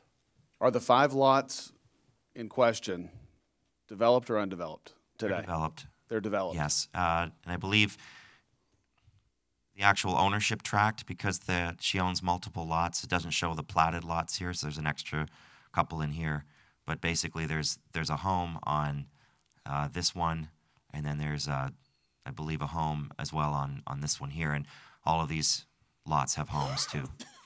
Okay. The likelihood that the homeowners, the These ones existing don't have homeowners any, would care to opt just in those. is probably going to kill this deal. And that's the catch-22, is that if we don't, with the exception of that one, if we don't receive opposition, we normally go forward. And if there is opposition, then we would consider. So we have to do our best judgment at the time. And like John said, if there's no burden placed on these property owners that are impacted. There's no obligation for them to acquire the property. Just because, I mean, is that correct? It's still an option of sorts for all of them. That's right. It's also an option that we've seen in some cases where the property owners don't want their half of the alley, and then they will either claim it and sell it or quit claim it so that another property owner might take control of it. Right. For example, if you've got two properties with the alley, this guy might not want it. Right. This guy might want the whole alley, and so they can work that out as well. So there are other options that could come out of this. Okay. I understand.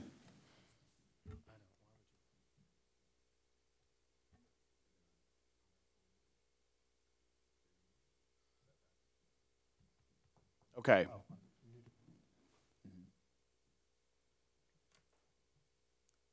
Thank you, Jeff.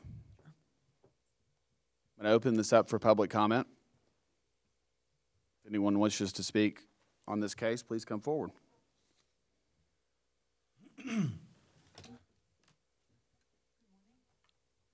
I am Ann Joseph. I am the petitioner. Obviously, I would request that you would support the recommendation of your planning office to approve the request. I feel that the time here would best be served if I just offer that if you have any questions of me as to the rationale or what's going on, what's the benefit, then I can field those questions rather than just one-sided talking. Okay. Anyone have questions for Ms. Joseph? No? Thank you. Okay. I do want to point out the question about benefit. One thing we can do is we can put a gate. Now, a gate is moving. It's not a fence. It's not a structure. Thereby, we would comply with the utility requirements.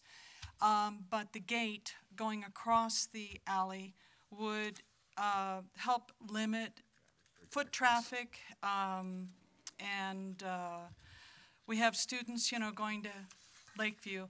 Also, I'd like to point out that in 2016, there was gang graffiti on some fencing. I filed a report. It was occurred between the 12th and 14th of May. If we have a gate, opportunity to put a gate there, that will then hopefully limit any kind of mischief of that nature. Thank you. Thank you, Ms. Joseph. Can I ask, have you spoken to your neighbors about this?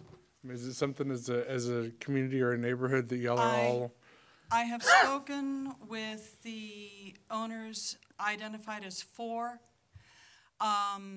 They are in favor of it. I don't know if they were the ones that provided the support reply. The property owner that is concerned about traffic, I think if her first name is Elizabeth, I know her, and I will clarify any question that she has. And there is a neighbor here who wishes to speak. Thank you. Thank you, Ms. Joseph.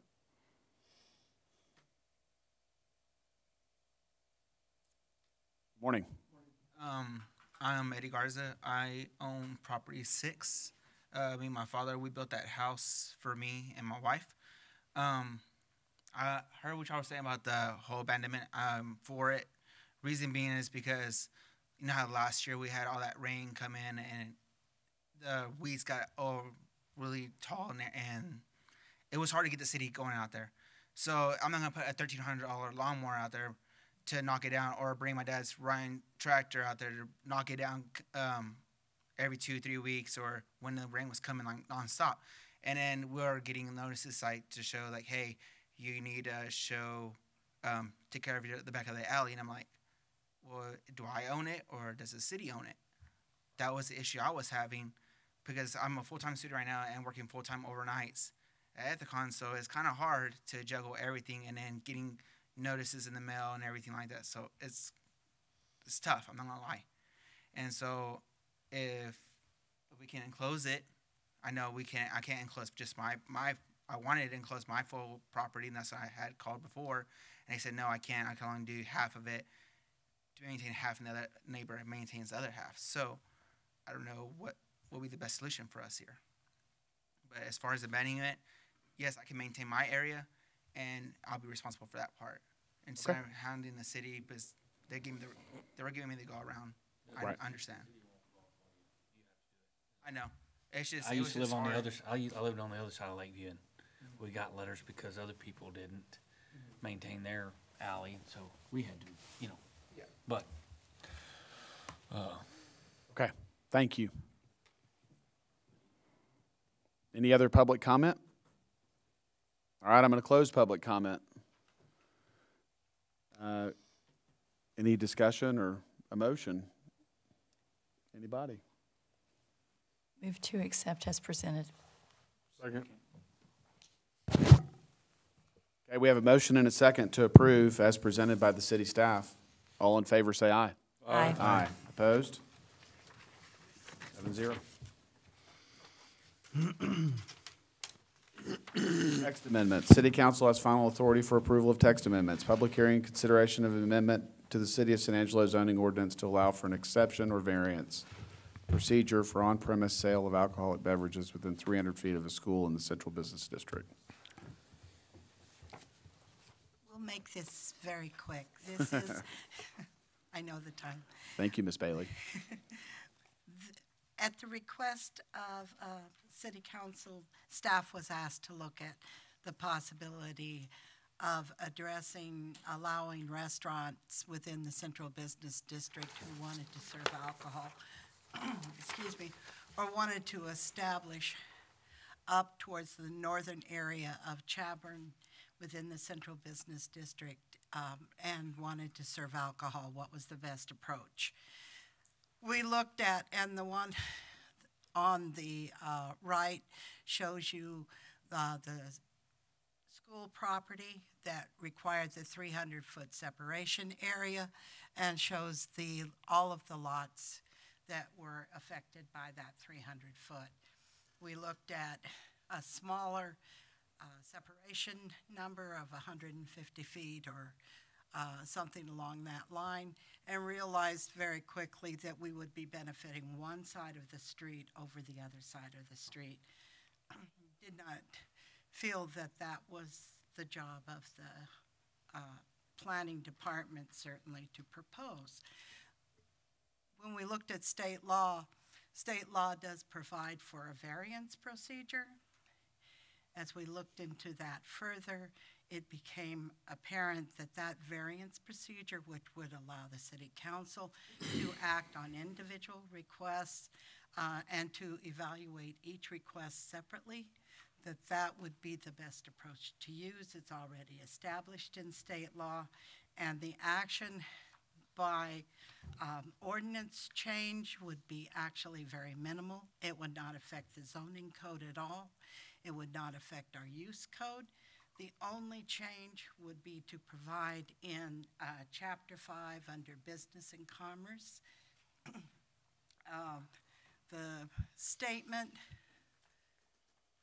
that would be added to Section 5.02.0033, which does restrict the 300-foot separation, provided that a dealer in the Central Business District that holds a food and beverage certificate for the subject location from the Texas Alcohol Beverage Commission may apply for a variance from this section as provided for the VTCA Section 10933 Alcohol Beverage Code, and that follows the statement that in the Central Business District, that would be what would be required for the variance procedure. Since it's not a zoning change, the Planning Commission does not have to act or make a suggestion or recommendation to City Council. We wanted to bring it forward and ask you if you would like to. I did pass out to you the comment that Dr.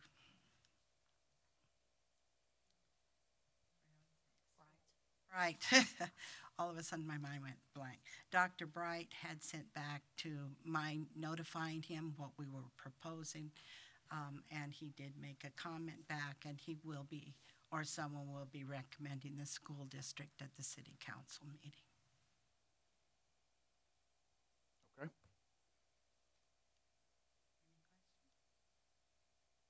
So they are opposed to this change, correct?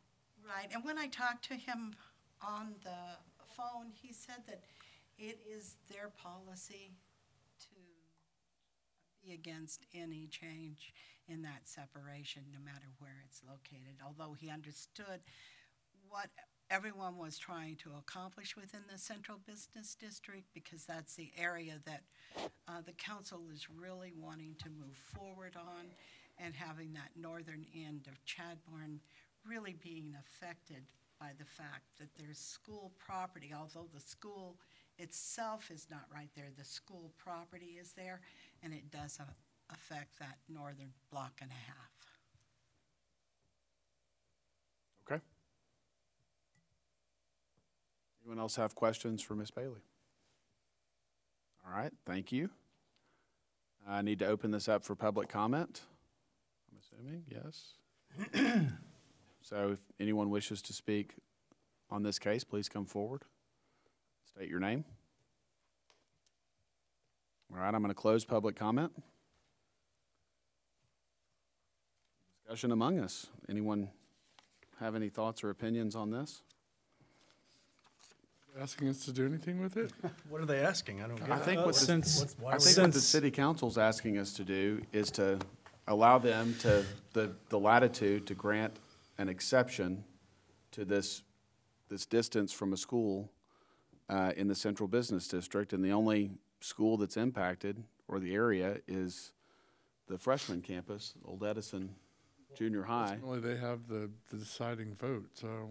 Well, and let me clarify, I'll answer your question, but first let me clarify that there was a business owner who wanted to open a bar or a restaurant that fell within the distance that was too close to Central Freshman Campus.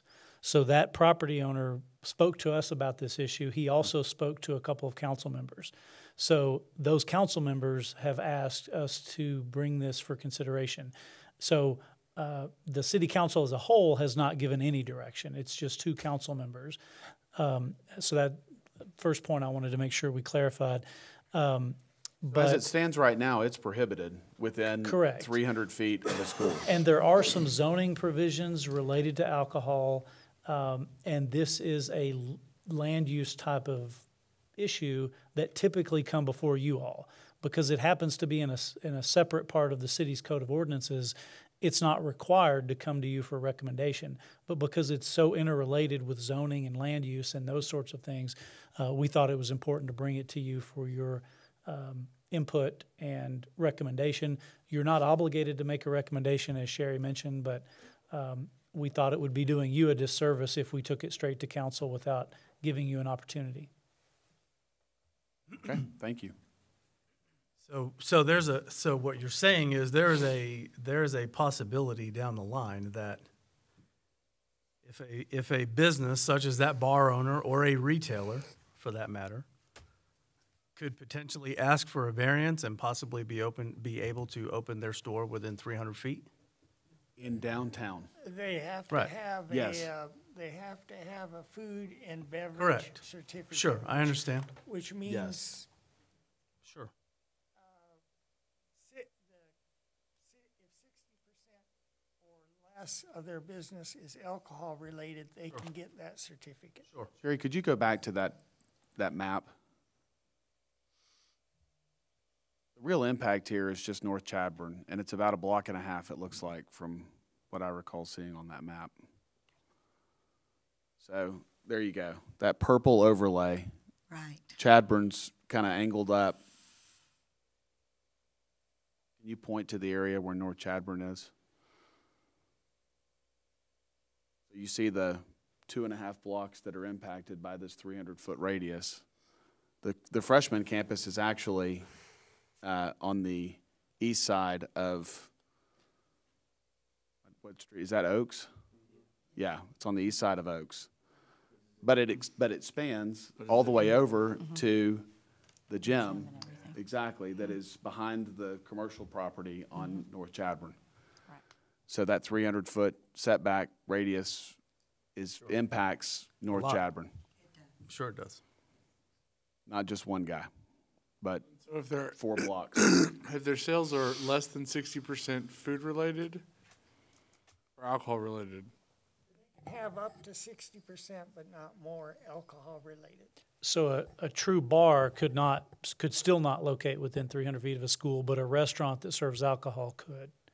I think that's the distinction. They can apply for a variance. I mean, that's all we're asking for is just, That's it. yeah, it's not rezoning it to say that it's okay in that Right now area. it's It's just, Yes, Right now, it's not allowed. Right. Right. And now what we're trying to do, or what the staff is trying to do, is allow the city council to grant a variance, consider. maybe in Right. some special circumstances, to allow it. But they would still consider it each on a case-by-case basis. Absolutely. Under the Beverage Let 'em Control have Act, it. that Let 'em have the variance choice. would go Let to 'em have you. it. It's I'm not ready a to go home. zoning variance. I'm sorry, Dan, I didn't hear you. Council, right?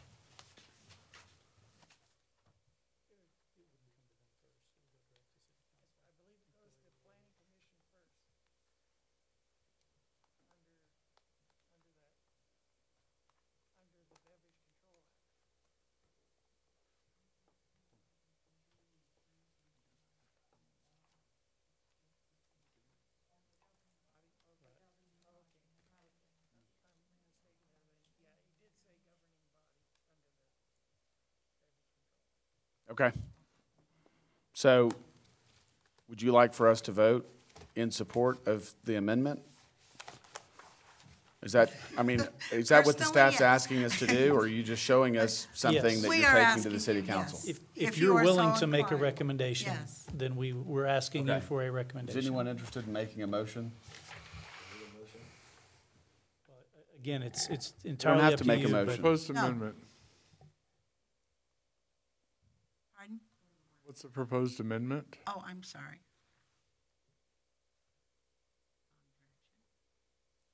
That's the proposed amendment. Provided that a dealer in the central business district that holds a food and beverage certificate for the subject location can apply for the variance. I make It's a motion very to approve. narrow. Second. All right, we have a motion and a second Have a beverage certificate, to show they can't support serve for this text amendment proposed by the city staff. All in favor, say aye. Aye. Aye. Opposed?